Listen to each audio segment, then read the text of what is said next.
जय हिंद मेरे युवा साथियों। स्वागत है आपका क्वालिटी एजुकेशन की इस बेहतरीन learning and life changing YouTube platform पर। दोस्तों, हमारी चल रही है पटवारी बनाने वाली सीरीज #PBWS। ये PBWS क्या है? पटवारी बनाने वाली सीरीज, जिसमें हम पढ़ रहे हैं साइंस। फिलहाल हमारी साइंस की क्लासेस चल रही है, जिनमें आज अपनी साइंस की 5वीं क्लास है। इससे पहले 4 क्लासेस में आपको करवा चुका हूं। 5वीं क्लास के अंदर हम डिस्कस करने वाले तत्व एवं दैनिक विज्ञान का जो टॉपिक है, एक तो आवर्त सारणी यानी कि पीरियोडिक टेबल, और दूसरा केमिकल रिएक्शंस यानी कि रासायनिक अभिक्रियाएं। और ये ऐसे टॉपिक से साथियों जहां से सवाल पूछा ही पूछा जाता है।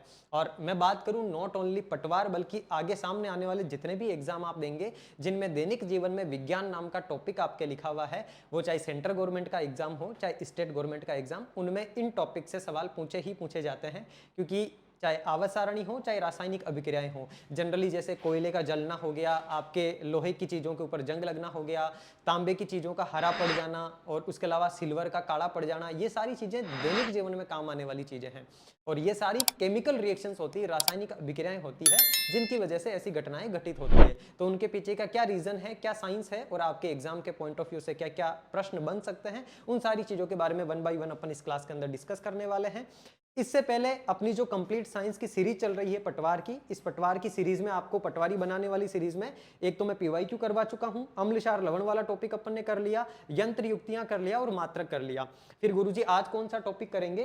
तो ये देखो पटवार का सिलेबस आपके सामने। इस सिलेबस में इस वाले पॉइंट के ऊपर अपन डिस्कशन कर रहे हैं विज्ञान के सामान्य आधारभूत तत्व एवं दैनिक विज्ञान। इसमें देखो आपके अम्ल क्षार लवण हो गया, यंत्र मात्रक हो गया, फिर आज आवर्त सारणी और रासायनिक अभिक्रिया, इन दोनों को ले रहे हैं। इसके बाद में अपने पास में बचेगा साथियों इस वाले टॉपिक में एक तो धातु अधातु एवं उपधातु वाला टॉपिक, एक प्रकाश का प्रवर्तन अपवर्तन और कार्बन के अपरूप, कार्बन और उसके अपरूप। इसमें सारी की सारी नेचुरल गैसेस भी अपन काउंट कर लेंगे, नेत्र और नेस्तर के द्वारा होने वाले दोष भी काउंट कर लेंगे। तो आगे आने वाले टाइम में 1, 2 और 3 क्लासेस इसकी और मिलेगी। फिर हम आहार एवं पोषण की शुरुआत करेंगे।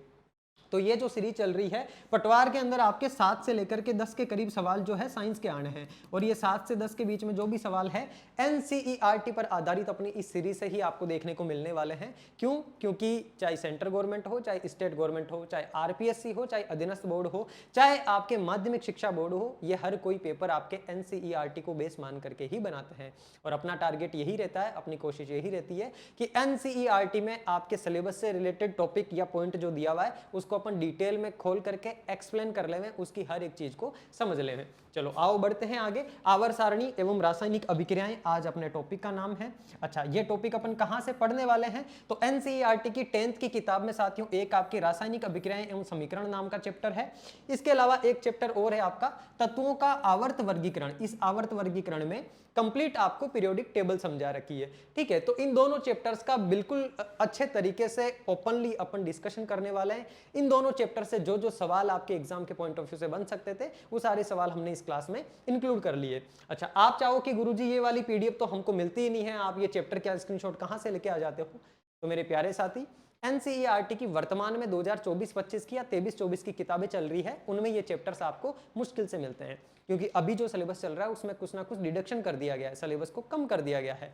तो मैं आपको जो पढ़ाता हूँ पुरानी एनसीईआरटी पर आधारित पढ़ाता हूँ, और ये पुरानी एनसीईआरटी की किताबें और कहीं पे मिलती नहीं है, मेरे पास अवेलेबल है। मैंने अलग अलग रिसोर्सेज से डाउनलोड कर रखी है, और वहां से डाउनलोड करके आप लोगों को भी अवेलेबल करवा रखी है अपना जो क्वालिटी एजुकेशन का एप्लीकेशन है उसके अंदर। तो जिन साथियों ने एप्लीकेशन इंस्टॉल नहीं कर रखा, एप्लीकेशन इंस्टॉल करो, जाकर के देखो ये फ्री स्टडी मटेरियल का जो सेक्शन है, इस फ्री स्टडी मटेरियल वाले सेक्शन के अंदर आपको इस प्रकार का एक इंटरफेस दिखेगा, जिसमें एनसीईआरटी साइंस और पटवार साइंस कंटेंट, ये 2 टॉपिक मिल जाएंगे। पटवार साइंस कंटेंट वाले में मैंने एक एक चैप्टर आपको अवेलेबल करवा रखा है, और एनसीईआरटी साइंस में 9th और 10th की, आने वाले टाइम में मैं आपको 10th की 2-3 किताबें और अवेलेबल करवा दूंगा, जो कि पुरानी किताबें हैं, जिनसे कि मैं आपके कंटेंट बनाता हूं। ठीक है, तो इस प्रकार से अपन 1 बाय 1 क्या करेंगे, डिस्कशन करेंगे हर एक चीज के बारे में। अब देखो नेक्स्ट आपके सामने कुछ कमेंट्स है साथियों। ये कमेंट्स मैंने इससे पहले जो क्लास आपकी ली थी उस क्लास के अंदर मैंने पूछा था आपसे। क्या पूछा था? 2-3 चीजों के ऊपर अपन ने डिस्कस करा था। उन 2-3 चीजों में से क्लास के बीच में भी मैंने सवाल पूछे थे, और आप लोगों से सजेशन भी मांगे थे। तो जिन साथियों के कमेंट के रिप्लाई आए हैं और मुझे अच्छे लगे, ये 3 ही लोगों के कमेंट है। एक ये गुड गिफ्ट बॉयज के नाम से आईडी है, बहुत बेहतरीन छात्र है ये, और बहुत ही धन्यवाद के पात्र है। इन्होंने साथियों पूरा मैंने जो सवाल पूछा उसको एक्सप्लेन करा है डिटेल के अंदर। इसके अलावा इन्होंने इनकी तरफ से एक राय भी दी है कि भैया हम प्रदिश राशियों के ऊपर भी डिस्कशन कर सकते हैं। प्रदिश राशियां भी क्या होती है, जैसे लास्ट क्लास में हमने सदिश और अदिश राशियों के बारे में बात करी थी, जिनमें दिशा होती है और दिशा नहीं होती है। उसके अलावा एक प्रदिश राशियां और होती है जो दिशा और परिमाण द्वारा भी परिभाषित नहीं होती है, ये अलग डायमेंशन हो जाती है और ये आपके एग्जाम के पॉइंट ऑफ व्यू से इंपॉर्टेंट नहीं है, इसलिए इस चीज को हमने डिस्कस नहीं करा था। आपके एग्जाम में सदिश और अदिश राशियां और उन राशियों के मात्रक ही पूछे जाते हैं और अभी हमारा मेन उद्देश्य सिलेक्शन लेना है, इसलिए हम सिलेक्शन लेने वाला सिलेक्शन ओरिएंटेड कंटेंट ही पढ़ रहे हैं।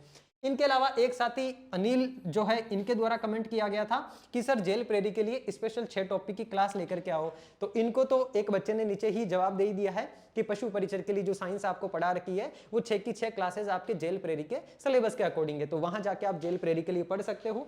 और एक ये साथी है गजानन शर्मा, बहुत ही बेहतरीन इन्होंने कमेंट लिखा है। इनका कमेंट आप उस क्लास के नीचे जाकर के कमेंट में पढ़ सकते हो, यहाँ पर भी लिखा हुआ है, पढ़ सकते हो। बहुत ही बेहतरीन इन्होंने जवाब दिया है जो चीज मैंने क्लास में आपसे डिस्कस करके पूछी थी। तो ये तीनों छात्र धन्यवाद के पात्र भी है और आने वाले टाइम में और भी अच्छा करते रहना है आपको, अपने आप के साथ भी और अपने आसपास के एनवायरनमेंट में भी। सबसे बड़ी बात है आप मेहनत करते रहो, धीरे धीरे एक बहुत बड़ा कारवां आपके साथ जुड़ता चला जाएगा। अच्छा, ये तो कमेंट था लास्ट वाली क्लास का और इस क्लास के अंदर मैं आपको एक सवाल और दे रहा हूं, तो जो भी साथी इस सवाल को देख रहे हैं, हालांकि ये वाला सवाल मैं आपको पहले जो साइंस पढ़ा चुका हूं इस YouTube चैनल पर, उन क्लासेस के अंदर अपन डिस्कस कर चुके हैं अच्छे से डिटेल में। क्या सवाल है, एक्वारेजिया क्या होता है और इसके अनुप्रयोग क्या क्या है। और मैं 2-3 चीजें इसमें ऐड कर देता हूं कि एक्वारेजिया के अन्य नाम क्या क्या है, एक्वारेजिया को और अपन किन किन नामों से जानते हैं। तो इन 3 चीजों का जवाब आपको कमेंट बॉक्स में आकर के मुझे देना है।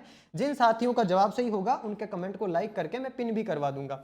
और अगर कोई साथी और भी डिटेल में इसके बारे में एक्स्ट्रा ऑर्डिनरी डिटेल्स मुझे प्रोवाइड करवाता है कमेंट बॉक्स में आकर के, तो आपके कमेंट को नेक्स्ट क्लास के अंदर हम इन्वॉल्व भी कर लेंगे, उस कमेंट के ऊपर डिस्कस भी कर लेंगे। तो बहुत वेलकम है आपका, आकर के कमेंट बॉक्स में मुझे इस सवाल का जवाब दो। इससे क्या होगा, इससे अपना सेशन जो है वो इंटरेक्टिव होगा। मैं आपको जो चीजें पढ़ा रहा हूं, एक तो ये होता है कि मैं आया, पढ़ाया और चला गया, ना मुझे आपसे मतलब ना आपको मुझसे मतलब, उस चीज का इतना सेंस नहीं रहता। मैं इस चीज में बिलीव करता हूं कि एक टीचर और स्टूडेंट के बीच में गहरा इंटरेक्शन, एक गहरा रिलेशन होना चाहिए कि मैं जो चीजें आपको समझा रहा हूं वो चीजें आपके समझ में आ रही है बढ़िया तरीके से और आप उन चीजों को किस तरीके से रेस्पॉन्ड कर रहे हो। तो ये चीज मुझे तब पता चलती है जब मेरे द्वारा पूछे गए सवालों का, प्रश्नों का जवाब आप मुझे कमेंट बॉक्स में आकर के देते हैं। तो थोड़ा सा कंफर्ट जोन से बाहर निकलो और जो सवाल मैं आपसे क्लास में डिस्कस करूं, आपसे पूछूं, वो सवालों का जवाब आप मुझे आकर के कमेंट बॉक्स में दो। उसके अलावा भी कोई आपकी तरफ से राय होती है, आपकी तरफ से कोई और बात कहना चाहते हो या आपकी और कोई डिमांड होती है मुझसे, हमारी टीम से, नरेंद्र सर से, क्वालिटी एजुकेशन से, वो भी आप कमेंट बॉक्स में रख सकते हो। हम पूरी कोशिश करेंगे पूरी शिद्दत से कि आपकी उस डिमांड को भी फुलफिल कर पाएं। ठीक है साथियों, तो इस कमेंट का जवाब आपको आकर के मुझे कमेंट बॉक्स के अंदर देना है।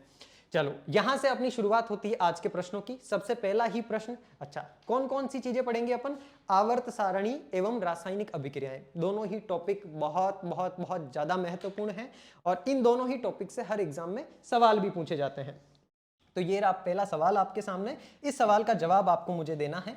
आधुनिक आवर्त सारणी में कुल आवर्तों व समूहों की संख्या कितनी होती है। साथियों आपको पता है वर्तमान में जो पीरियोडिक टेबल अपनी काम में आती है, वर्तमान में जो पीरियोडिक टेबल अपनी चल रही है वो पीरियोडिक टेबल हेनरी मोजले के द्वारा दी गई पीरियोडिक टेबल है, जिस पीरियोडिक टेबल के अंदर टोटल कितने एलिमेंट्स है, टोटल 118 एलिमेंट है, 118 तत्व इस टेबल के अंदर है और इन 118 तत्वों में से 94 जो तत्व है वो तो आपके नेचुरल एलिमेंट्स है और इसके अलावा 24 एलिमेंट्स आपके कृत्रिम तत्व है, यानी कि वो मैन मेड है, वो प्रकृति के अंदर नहीं पाए जाते हैं, कुछ अन्य तत्वों को मिला करके उन तत्वों का निर्माण किया गया है, या तो फ्यूजन करके या फिर उनका संलयन करके। तो वो जो 24 तत्व है वो आपके कृत्रिम तत्व है, बाकी 94 तत्व आपके कैसे है, नेचुरल तत्व है। ये चीज एग्जामिनर आपसे पूछ सकता है। देखो अगर आपने ध्यान से देखा हो तो ये जो तत्वों का आवर्त वर्गीकरण मैंने आपके यहाँ पे लगाया था, इसमें पहली लाइन लिखी हुई है, आज तक हमें 118 तत्वों की जानकारी है, इन तत्वों के गुण भिन्न भिन्न हो सकते हैं, इनमें 94 तत्व प्राकृतिक रूप में पाए जाते हैं।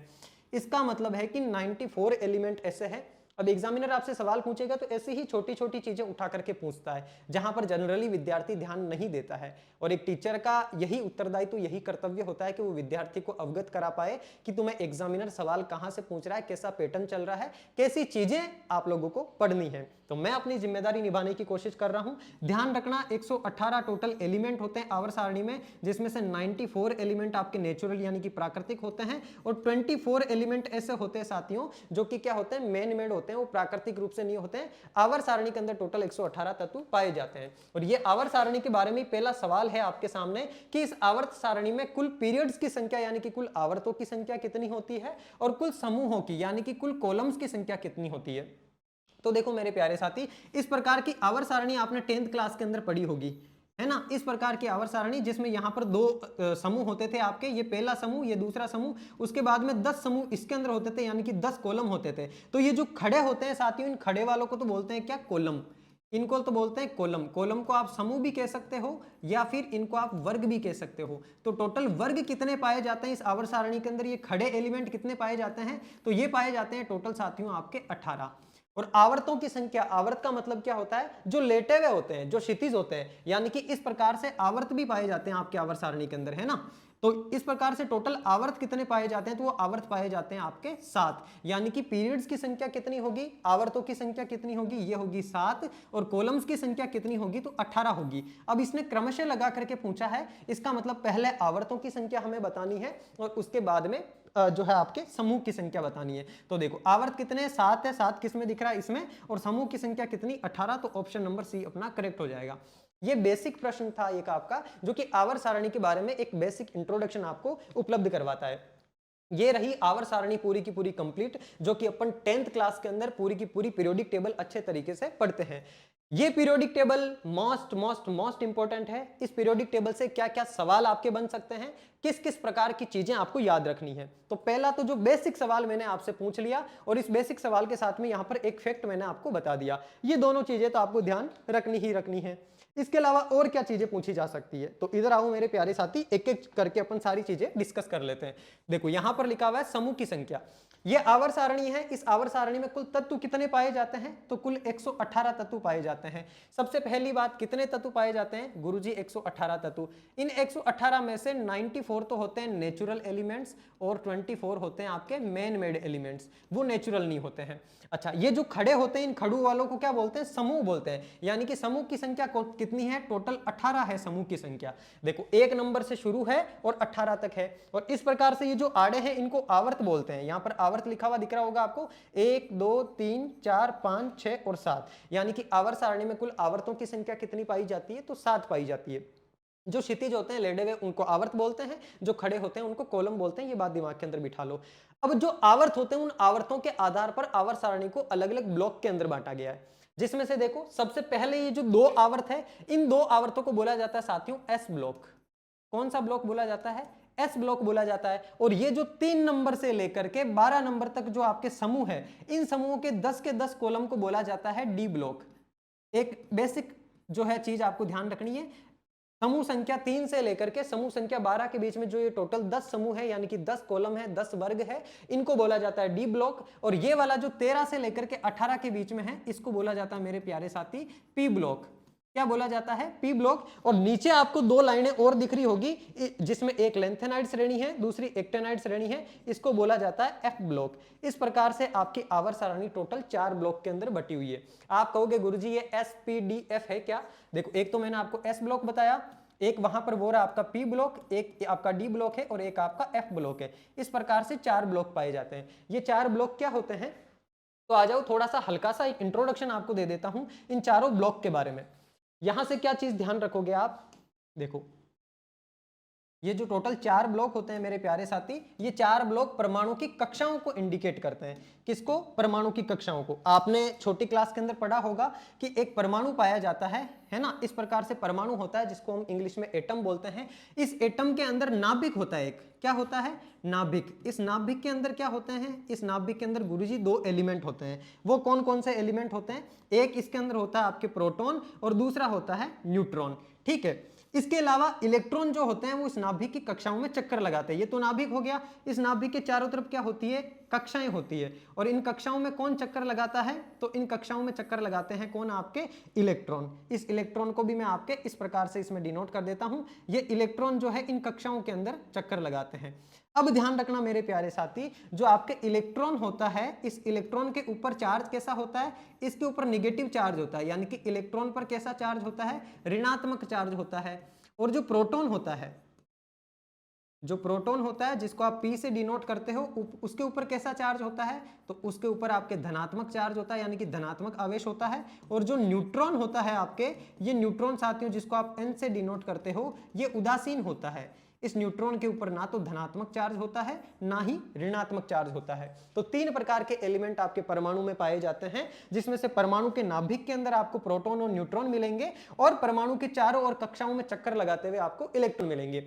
अब जो ये इलेक्ट्रॉन जिन कक्षाओं में चक्कर लगाते हैं, उन कक्षाओं को बोला जाता है साथियों KLMN। किससे डिनोट किया जाता है उन कक्षाओं को? KLMN। जो पहली कक्षा होती है उसको K, दूसरी कक्षा को L, तीसरी कक्षा को M और चौथी कक्षा को N। अब इन हर एक कक्षा के अंदर उपकोष पाए जाते हैं। कक्षा के अंदर क्या पाए जाते हैं? कक्षा के अंदर उपकोष पाए जाते हैं। अब मैं आपके यहां पर लिख रहा हूं, जो कक्षा होती है, कक्षाएं कौन कौन सी होती है? K, L, M और N। ये चार प्रकार की कक्षाएं होती है। और इन कक्षाओं के अंदर क्या पाए जाते हैं? इन कक्षाओं के अंदर उपकोष पाए जाते हैं। और ये उपकोष चार प्रकार के होते हैं। कौन कौन से? S, P, D और F। इसका मतलब जब इलेक्ट्रॉन भरे जाते हैं किसी कक्षा में, तो उस कक्षा में भरते टाइम हम सबसे पहले जाकर के उपकोषों के अंदर इलेक्ट्रॉन भरेंगे, जिसमें से सबसे पहले इलेक्ट्रॉन भरे जाते हैं S उपकोष के अंदर। और S के अंदर अधिकतम इलेक्ट्रॉन कितने भरे जा सकते हैं? 2। S इस प्रकार से एक बक्सा होता है, उसके अंदर आप 2 इलेक्ट्रॉन भर सकते हो, इस प्रकार से, एक ऊपर और दूसरा नीचे। दूसरा होता है आपके P उपकोष। इस P उपकोष के अंदर साथियों कितने उपकोष होते हैं? इसमें 3 उपकोष होते हैं। यानी कि P के अंदर आप कितने इलेक्ट्रॉन भर सकते हो? P के अंदर टोटल आप 6 इलेक्ट्रॉन भर सकते हो। उसके बाद में SP, P के बाद में होता है आपका D और D के बाद में होता है F। D के अंदर टोटल आपकी 5 उपकोष होते हैं और F के अंदर टोटल आपके 7 उपकोष होते हैं। इस प्रकार से S में मिनिमम 2 इलेक्ट्रॉन भर सकते हो, P में मिनिमम 6 इलेक्ट्रॉन, मतलब मैक्सिमम 6 इलेक्ट्रॉन, D में आप 10 इलेक्ट्रॉन भर सकते हो। और इसके अलावा यानी कि इसमें कक्षक कितने होते हैं? इस प्रकार से 5 होते हैं, 1 2 3 4 5। अब एक कक्षक के अंदर, जो उपकक्षक के अंदर आपके कितने 2 इलेक्ट्रॉन आ सकते हैं, तो 10 में कितने आ जाएंगे? 5 में कितने आ जाएंगे? 10 इलेक्ट्रॉन आ जाएंगे। और 3 में कितने? 6 इलेक्ट्रॉन आ जाएंगे। और 1 में कितने? 2 इलेक्ट्रॉन आ जाएंगे। और इसमें टोटल 7 होते हैं, उन 7 में साथियों टोटल 14 इलेक्ट्रॉन आ जाएंगे। इस प्रकार से इलेक्ट्रॉन्स इनके अंदर भरे जाते हैं। तो ये बेसिक एक परमाणु का मॉडल है, जो कि आपके डाल्टन ने दिया था। डाल्टन का परमाणु सिद्धांत था, उसके आधार पर ये ध्यान रखना, परमाणु के नाभिक के अंदर प्रोटॉन और न्यूट्रॉन पाए जाते हैं। प्रोटॉन के ऊपर पॉजिटिव चार्ज होता है, न्यूट्रॉन उदासीन होता है, और इलेक्ट्रॉन के ऊपर नेगेटिव चार्ज होता है। यहां तक क्लियर? इसके आगे आपको ध्यान रखना है कि इस परमाणु के चारों तरफ, नाभिक के चारों तरफ जो कक्षाएं होती हैं, उन कक्षाओं को KLMN से डिनोट किया जाता है। और हर एक कक्षा के अंदर आपके उपकोष भी पाए जाते हैं। और इसमें साथियों, इन कक्षाओं के अंदर जो इलेक्ट्रॉन आप भरते हो ना, वो इलेक्ट्रॉन किस आधार पे भरते हो? वो इलेक्ट्रॉन एक सूत्र से भरते हो साथियों, जिसका सूत्र का नाम होता है 2n²। इस सूत्र के आधार पर इन कक्षाओं में आप इलेक्ट्रॉन भर सकते हो। और यहां पर n का मान क्या है? n का मान है साथियों कक्षा की संख्या। यानी कि पहली कक्षा कौन सी है? K, दूसरी कक्षा L, तीसरी कक्षा M और चौथी कक्षा N। अगर एग्जामिनर आपसे यह पूछ ले L कक्षा के अंदर अधिकतम कितने इलेक्ट्रॉन आ सकते हैं, तो L बराबर N का मान कितना हो जाएगा? 2। यानी कि L कक्षा कौन सी है? दूसरी कक्षा है। इस N की जगह पर आप 2 रखोगे तो 2 और साथ में 2 का स्क्वायर हो जाएगा, यानी 2 दूनी 4, 4 दूनी 8। यानी कि L कक्षा में अधिकतम कितने इलेक्ट्रॉन आ सकते हैं? 8 इलेक्ट्रॉन आ सकते हैं। K कक्षा में अधिकतम कितने इलेक्ट्रॉन आ सकते हैं? K में N का मान 1 है, तो इसमें N का मान 1 रखोगे, 1 का स्क्वायर 1 और वो 2 से गुणा होगा तो 2। यानी कि K कक्षा के अंदर अधिकतम 2 ही इलेक्ट्रॉन आ सकते हैं। इसका मतलब K कक्षा के अंदर केवल और केवल S उपकोष ही पाया जाता है। L कक्षा के अंदर S और P दोनों पाए जाते हैं, क्योंकि उसमें अधिकतम आप 8 इलेक्ट्रॉन भर सकते हो, जिसमें से 2 इसमें भर दोगे और 6 इसमें भर दोगे। उसके बाद में साथियों आपके M की बारी आती है। M में अधिकतम कितने इलेक्ट्रॉन आ सकते हैं? तो N की जगह पर जब आप M बराबर 3 रखोगे तो 3 त्रिका 9, 9 दूनी 18। यानी कि M के अंदर इतने कितने इलेक्ट्रॉन भर सकते हो आप? मैक्सिमम 18 इलेक्ट्रॉन भर सकते हो। इस प्रकार से 2, 8, 18, 32, इस प्रकार से हम इन KLMN कक्षाओं के अंदर इलेक्ट्रॉन भरते हैं। और ये जो इलेक्ट्रॉन भरते हैं और अंतिम जो इलेक्ट्रॉन होता है साथियों, वो अंतिम इलेक्ट्रॉन कौन से उपकोष में जा रहा है, वो एस में जा रहा है, पी में जा रहा है, डी में जा रहा है या एफ में जा रहा है, इसके आधार पर उन तत्वों को इस आवर्त सारणी में रखा गया है। इस आवर्त सारणी के अंदर ये जो पी ब्लॉक है, इसके जितने भी तत्व है, इन तत्वों में अंतिम इलेक्ट्रॉन पी ब्लॉक के अंदर जा रहा है, इस वजह से इनको पी ब्लॉक में रखा गया है, यानी कि पी उपकोष में इलेक्ट्रॉन जा रहा है। इन सारे के सारों के अंदर अंतिम इलेक्ट्रॉन जो है वो डी उपकोष में जा रहा है, इसलिए इनको डी ब्लॉक बोला गया है। और ये जो दोनों साथियों आपको वर्ग दिख रहे हैं, इनमें अंतिम इलेक्ट्रॉन एस ब्लॉक के अंदर जाता है, इसलिए इनको एस ब्लॉक बोला जाता है। अब ये आवर्त सारणी का मोटा मोटा खाका आपके दिमाग के अंदर बैठ गया होगा कि कौन से ब्लॉक के अंदर कौन सा तत्व बैठा हुआ है और उसको किस आधार पर हमने बिठाया है। तो डाल्टन के परमाणु सिद्धांत के आधार पर उसमें अंतिम इलेक्ट्रॉन कौन से उपकोष में जा रहा है, उसके आधार पर उन तत्वों को इस आवर्त सारणी में जगह दी गई है। अच्छा, इस आवर्त सारणी में क्या क्या पाया जाता है, तो इस आवर्त सारणी में तीन चीजें पाई जाती है। तीन क्या क्या? एक आपकी धातु पाई जाती है जिसको आप मेटल बोलते हो, एक आपकी अधातु पाई जाती है साथियों जिसको आप नॉन मेटल बोलते हो। क्या बोलते हो? Non metal. और इसके अलावा एक पाई जाती है उपधातु जिसको आप सब मेटल बोलते हो।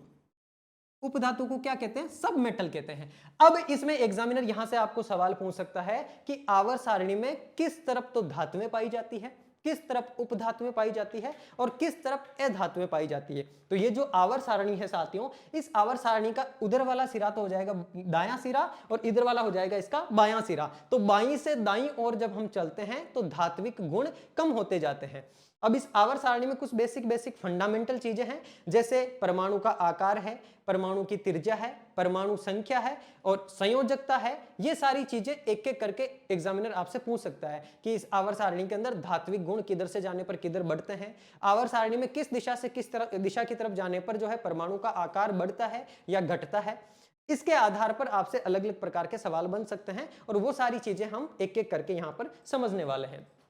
पहली चीज आपकी ये क्लियर हो गई होगी, जो आपकी धातुएं होती है वो धातुएं साथियों जनरली आवर्त सारणी के अंदर किस दिशा में पाई जाती है? बाईं ओर पाई जाती है, यानी कि इस तरफ पाई जाती है। इस तरफ जो चीजें होगी वो सारी की सारी लगभग सारी धातुएं होगी। उसके बाद में होती है साथियों उपधातुएं। अच्छा, आवर्त सारणी में उपधातुएं कहां पर पाई जाती है? तो देखो मेरे प्यारे साथी, ये अलग कलर आपको दिख रहा होगा, या यहां पर अलग कलर है और यहां पर अलग कलर है, उसके बीच में ये आपको एक टेढ़ी लाइन दिख रही होगी जिसमें अलग कलर है। ये अलग कलर से डिनोट की हुई चीजें क्या होती है? उपधातुएं होती है। इसका मतलब इससे इधर तो पाई जाती है धातुएं, ये बीच में आ गई उपधातुएं और इन उपधातुओं के उस तरफ हो गई आपकी अधातुएं। यहां तक क्लियर हुआ? आवर्त सारणी में इस वाली लाइन से, ये वाली लाइन मैं आपके और डिनोट कर देता हूं गहरे कलर से। ये लाइन इस प्रकार से आप बनाओगे, ये टेढ़ी मेढ़ी ईंटों की लाइन आपने बना दी। अब इस ईंटों की लाइन में देखो, एक तो ये वाला एलिमेंट यानी कि बोरोन, ये बोरोन किस में आता है? तो बोरोन उपधातु में आता है। बोरोन के बाद में एक है आपका सिलिकॉन, यानी कि ये जो मैंने टेढ़ी मेढ़ी लाइन बनाई है इसमें आप एक तो इस प्रकार से लाइन खींचोगे, एक ऐसा आड़ी लाइन खींचोगे, फिर खड़ी लाइन खींचोगे, फिर आड़ी लाइन खींचोगे, फिर खड़ी लाइन खींचोगे। तो इस प्रकार से जो ये एलिमेंट है, टोटल 7 एलिमेंट। कौन कौन से एलिमेंट है? जिसमें एक आपके बोरोन है, दूसरा आपके सिलिकॉन है, सिलिकॉन के बाद में जर्मेनियम, जर्मेनियम के बाद में यहाँ पर आर्सेनिक, आर्सेनिक के बाद में यहाँ पर एंटीमनी और यहाँ पर है टेल्यूरियम, और टेल्यूरियम के बाद में यहां पर साथियों आपके पोलोनियम। यानी कि टोटल ये 7 जो चीजें हैं, 7 एलिमेंट है, ये उपधातुओं के अंदर पाए जाते हैं। कितने एलिमेंट है? टोटल 7। कौन कौन से हैं?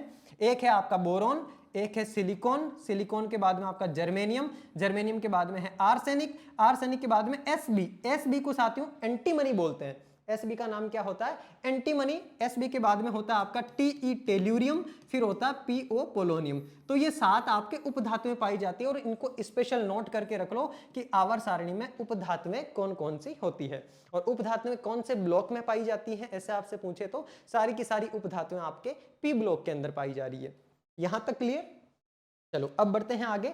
ये हो गई आपकी उपधातुएं, इनसे इस तरफ पाई जा रही है चीजें, यानी कि बाईं तरफ जो चीजें पाई जा रही है वो धातुएं, और उपधातुओं के दाईं तरफ जो चीजें पाई जा रही है वो अधातुएं होती है। अच्छा, धातु क्या होती है और अधातु क्या होती है? तो इसके लिए भी मैंने आपको एक कंप्लीट चैप्टर करवा रखा है और इसके अंदर भी अपनी ये जो सीरीज चल रही है, इस सीरीज में भी नेक्स्ट टॉपिक जो आपके धातु अधातु ही आने वाला है। ये देखो यहां पर मैंने आपको बताया है आवर्त सारणी अपन कर रहे हैं और रासायनिक अभिक्रिया कर रहे हैं। अम्ल क्षार लवण मैंने आपको करवा दिया, यंत्र मात्रक करवा दिया, और ये धातु अधातु एवं उपधातु। तो इस आवर्त सारणी के अंदर जो धातु अधातु और उपधातु इनके क्या क्या गुणधर्म होते हैं, वहां से भी आपसे एग्जामिनर सवाल पूछता है। इसके बाद में नेक्स्ट क्लास अपनी वही होगी। अभी बस आवर्त सारणी को समझ लो कि इसमें किस तरफ कौन सी चीजें पाई जाती है। तो बाईं ओर धातुएं पाई जाती है, बीच में उपधातुएं पाई जाती है, और इनके दाईं ओर अधातुएं पाई जाती है।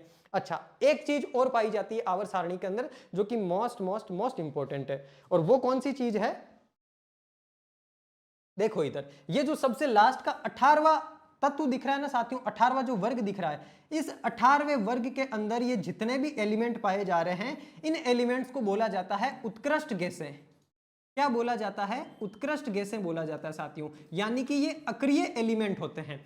आवर्त सारणी में ये वाले जो एलिमेंट होते हैं इनको अक्रिय एलिमेंट बोला जाता है, नॉन रिएक्टेंट एलिमेंट बोला जाता है। क्यों? क्योंकि प्रकृति में किसी भी तत्व से, मौजूद किसी भी तत्व से ये लोग अभिक्रिया ही नहीं करते हैं, यानी कि ये चुपचाप बैठे रहते हैं। चुपचाप बैठे रहने के पीछे रीजन क्या होता है? इनका अष्टक पूरी तरह से भरा हुआ होता है, यानी कि इनमें जो अंतिम इलेक्ट्रॉन s में 2 इलेक्ट्रॉन आ सकते हैं तो इसके s में 2 इलेक्ट्रॉन पूरे होते हैं। इसमें p में जैसे 6 इलेक्ट्रॉन आ सकते हैं तो इसके p में पूरे के पूरे 6 इलेक्ट्रॉन होते हैं, यानी कि इनका अष्टक पूरे तरीके से भरा हुआ होता है। इनको ना इलेक्ट्रॉन की जरूरत होती है, ना इलेक्ट्रॉन ग्रहण करने की, ना ही इलेक्ट्रॉन त्यागने की। ये पूरी तरह से सेटिस्फाइड होते हैं। ये ऐसे लोग होते हैं जिनको आप इस तरीके से समझ लो, इस मोह माया के संसार के अंदर जो साधु महात्मा नहीं होते हैं, जिन्होंने सारा मोह त्याग दिया होता है, जैसे आपके IIT वाले बाबा है, उनको ना माँ बाप से मतलब है, ना पत्नी बच्चों से मतलब है, ना ही पैसे से मतलब है, उनको बस मतलब है भक्ति से। वो बिल्कुल न्यूट्रल हो गए, उनको किसी चीज से कोई फर्क नहीं पड़ता, वो किसी से क्रिया नहीं करते हैं, किसी की चीज पर कोई प्रतिक्रिया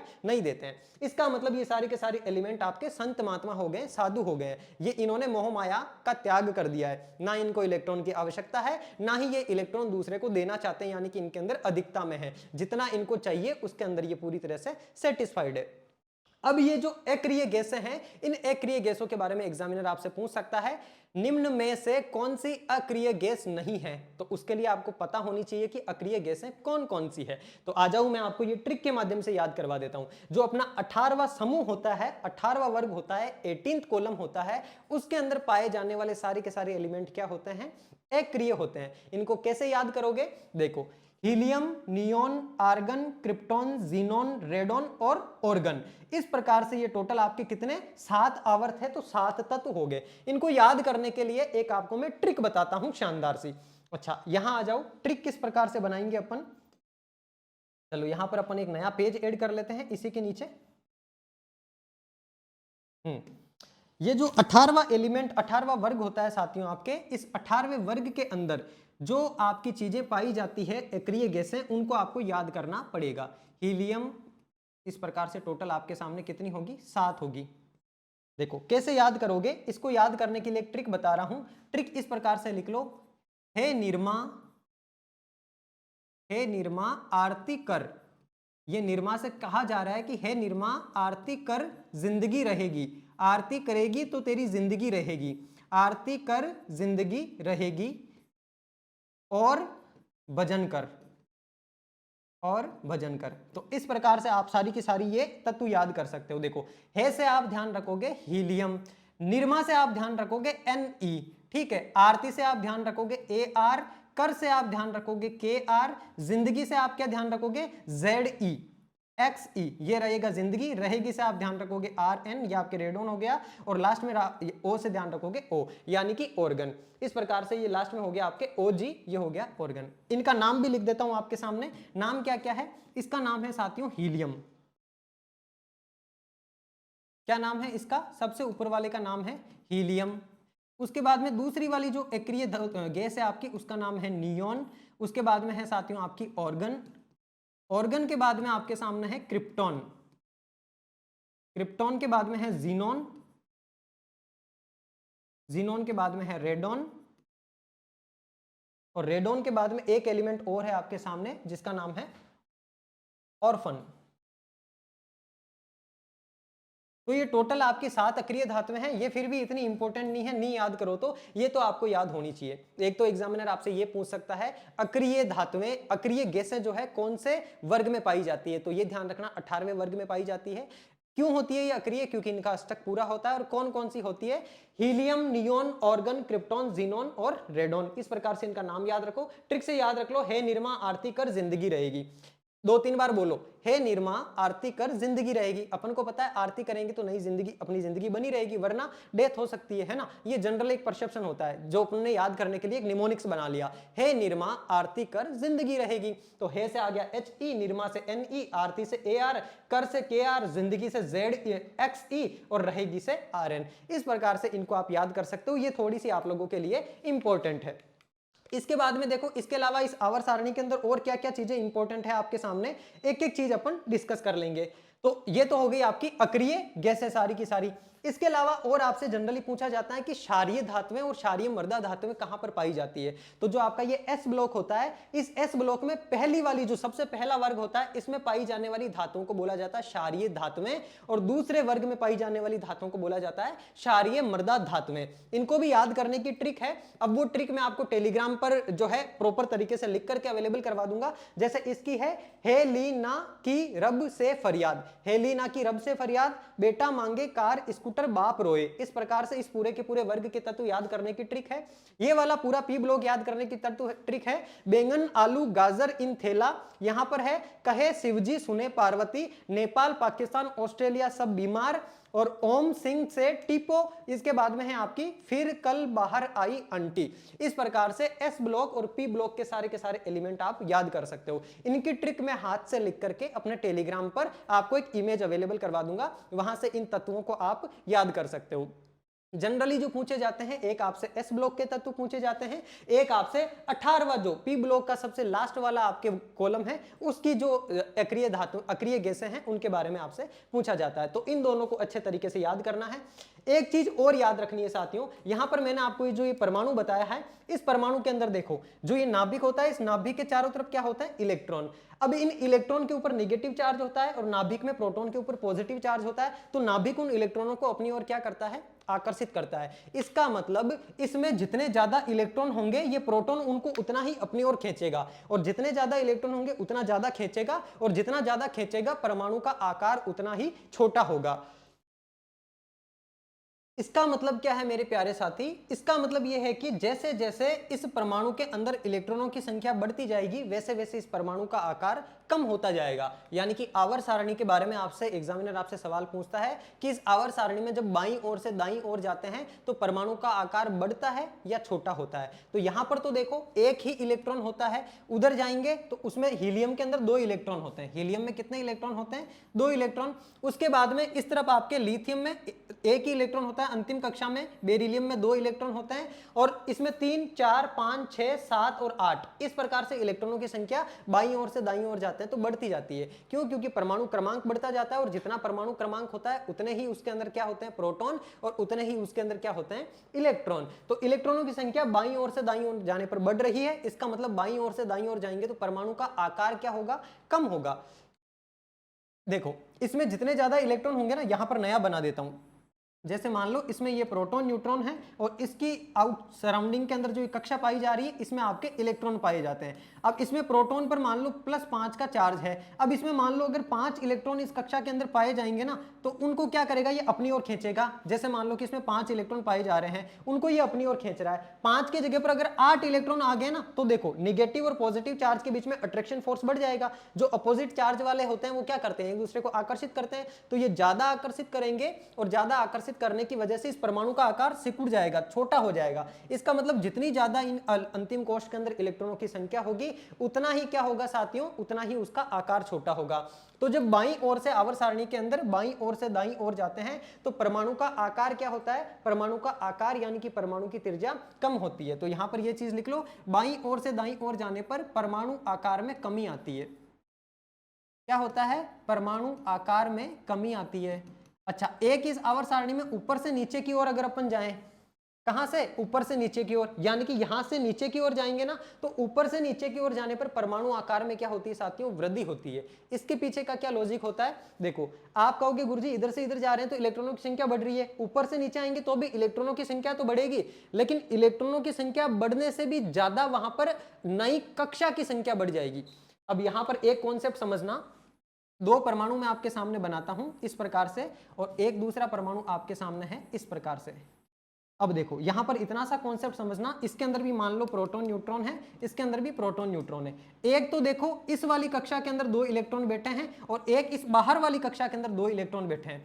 अब मुझे बताओ, इन दोनों इलेक्ट्रॉनों पर ये ज्यादा चार्ज आकर्षित करके इसको छोटा करेगा या इन दोनों इलेक्ट्रॉनों पर ज्यादा आकर्षण बल लगेगा? तो देखो यहां पर तो देखो 1 और 2 दूसरी कक्षा के अंदर ही बैठे हैं तो इनको ये जल्दी खींच लेगा। यहां पर 1, 2 और 3 तीसरी कक्षा में जाकर के बैठे हैं इलेक्ट्रॉन, इसलिए उनको खींचने में इसको ज्यादा फोर्स लगाना पड़ेगा और उतना ज्यादा ये खींच नहीं पाएगा, यानी कि आकार को उतना छोटा नहीं कर पाएगा। और आवर्तों के अंदर क्या होता है, इसमें जैसे एक कक्षक पाई जाती है, दूसरे में आते हैं तो इसमें 2 कक्षाएं पाई जाती है, तीसरे आवर्त में आते ही 3 कक्षाएं पाई जाती है, चौथे आवर्त में आते ही 4 कक्षाएं पाई जाती है। तो जैसे जैसे ऊपर से नीचे जाएंगे नई कक्षा बढ़ती जाएगी, क्योंकि टोटल 7 आवर्त होते हैं, उसी प्रकार से इसमें 7 कक्षाएं होती है। तो नीचे जाने पर कक्षा की संख्या बढ़ती जा रही है और अंतिम कक्षा में जो इलेक्ट्रॉन होते हैं उसके ऊपर नाभिक से लगने वाला आकर्षण बल कम होता जाता है। इस वजह से आवर्त में जब ऊपर से नीचे आते हैं तो परमाणु आकार में क्या होती है? वृद्धि होती है।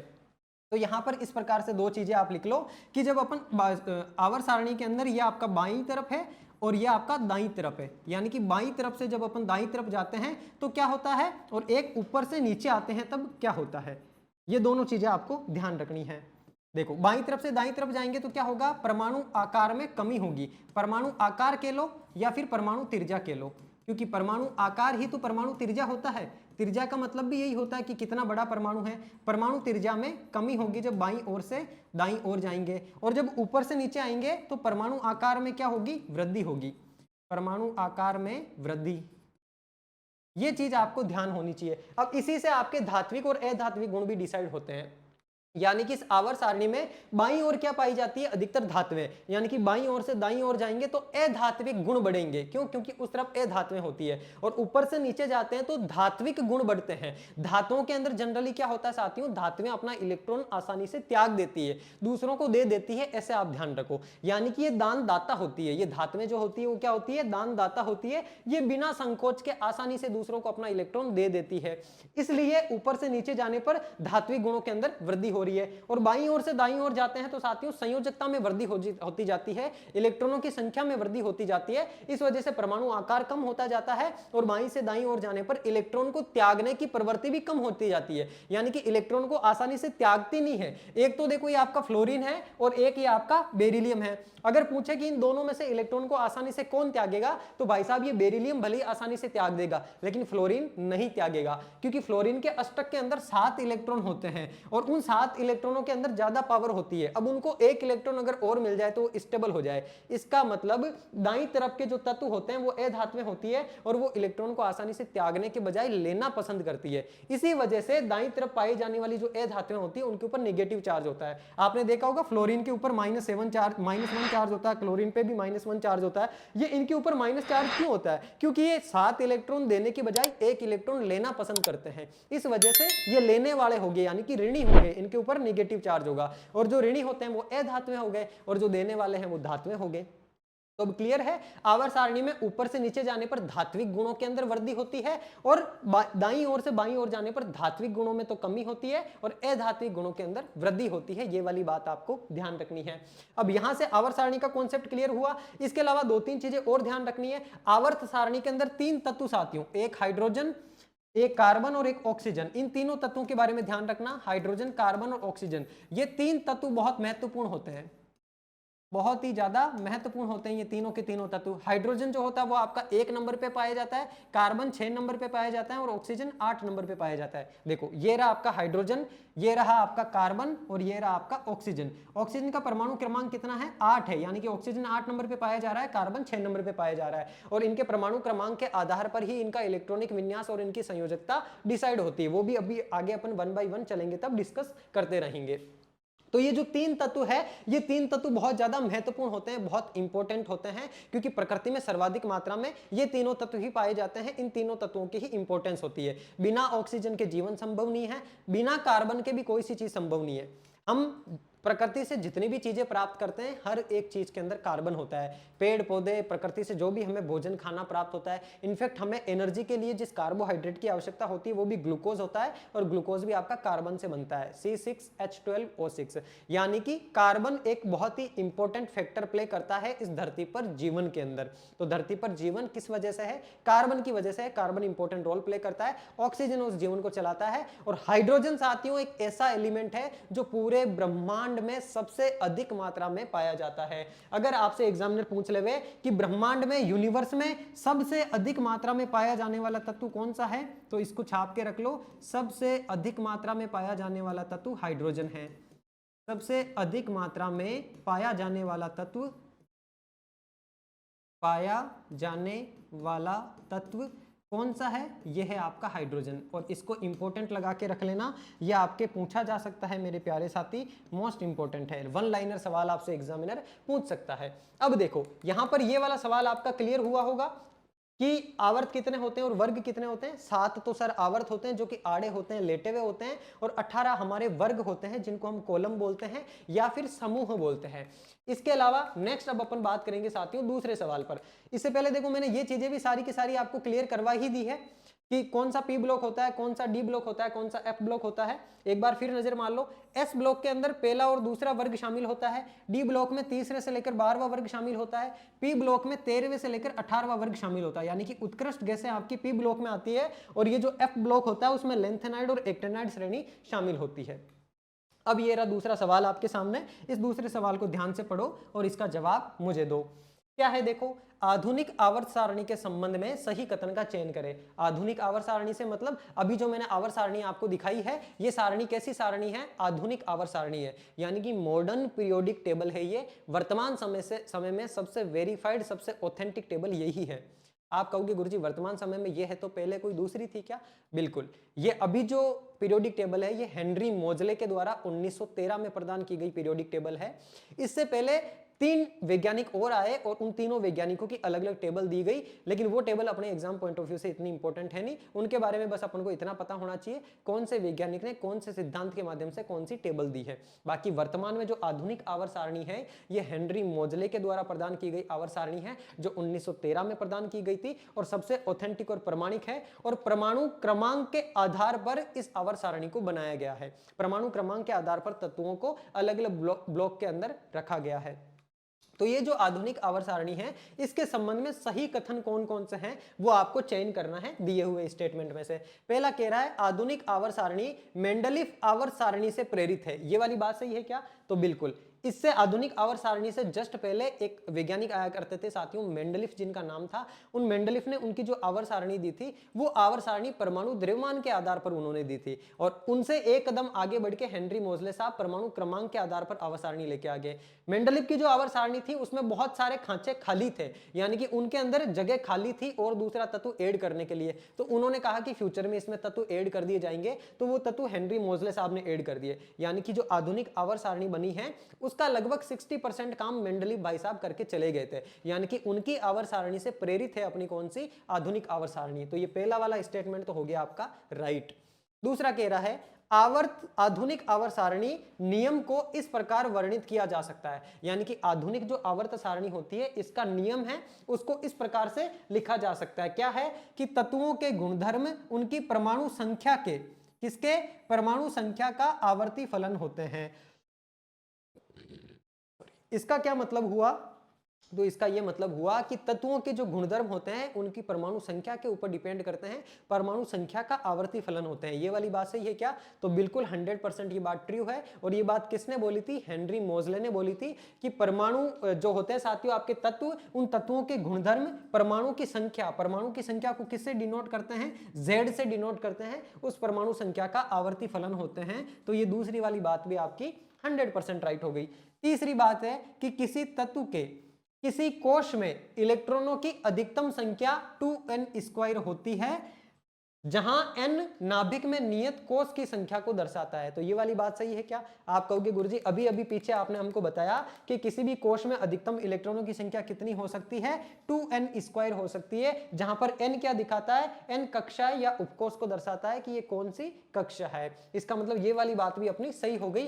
2n² के आधार पर ही हर एक कक्षा के अंदर इलेक्ट्रॉन भरे जा सकते हैं, यानी कि k कक्षा के अंदर अधिकतम कितने इलेक्ट्रॉन होंगे, l में कितने होंगे, m में कितने होंगे, n में कितने होंगे, वो किस फॉर्मूले से डिसाइड होता है, 2n² से जो है वेरीफाई होता है। इसका मतलब तीसरा स्टेटमेंट भी अपना राइट हो गया।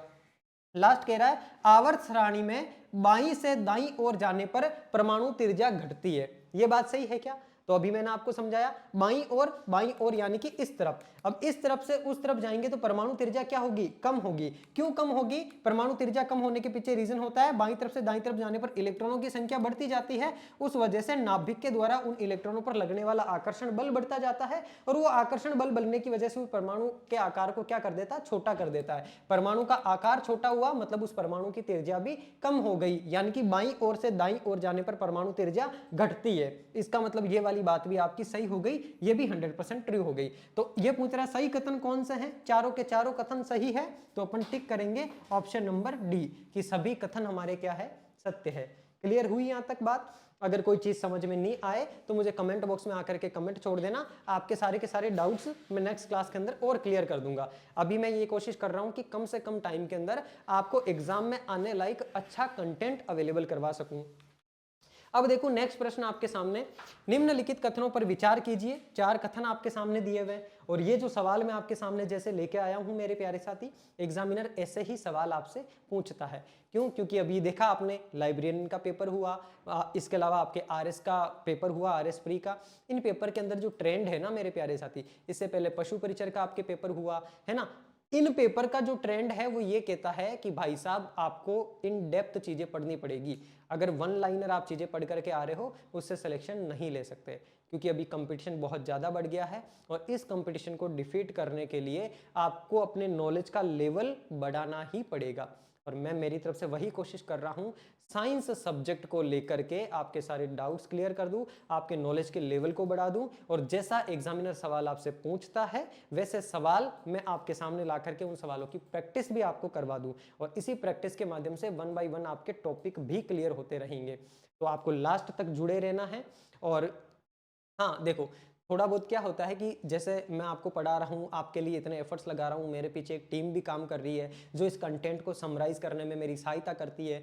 टाइपिस्ट की टीम अलग होती है, कंटेंट राइटर्स की टीम अलग होती है, वीडियो एडिटर्स की टीम अलग होती है, पूरी एक टीम बैठती है, तब जाकर के आप लोगों के लिए एक क्लास यहाँ पर आ पाती है। अब इस क्लास के पीछे भी मेरे और मेरी टीम के द्वारा 6-7 दिनों की गई मेहनत है, जो पूरे तरीके से एनसीईआरटी का सार निकाल करके निचोड़ आपके सामने यहाँ पर लेकर के आ गए हैं। तो अब इस टीम के लिए आप कितना कृतज्ञ फील करते हैं, कितना आप ग्रेटफुल महसूस करते हैं, वो चीज़ आप आकर के कमेंट बॉक्स में बता सकते हैं। और आपके उस बताने से, आपके उस प्यार देने से मुझे और मेरी टीम को और प्रोत्साहन मिलता है और मोटिवेशन मिलता है कि यार हमारे द्वारा किया जा रहा काम हमारे विद्यार्थियों के लिए सार्थक हो रहा है, उनको पसंद आ रहा है, तो हम और भी अच्छा कंटेंट लाने के लिए और भी अच्छा काम करने के लिए इनकरेज होते हैं, प्रोत्साहित होते हैं। क्योंकि देखो हमें भी प्रोत्साहन की जरूरत तो पड़ती है। अब हमारे मोटिवेशन का सोर्स क्या है? हमारे मोटिवेशन का सोर्स है केवल और केवल आप लोगों का प्यार, और वो प्यार आप कितनी मात्रा में लुटाते हो उसके ऊपर डिपेंड करेगा कि हम कितना मोटिवेटेड तरीके से आप लोगों के लिए बेहतरीन से बेहतरीन कंटेंट लेकर के आए। अब सारी चीजें आपके ऊपर डिपेंड करती है।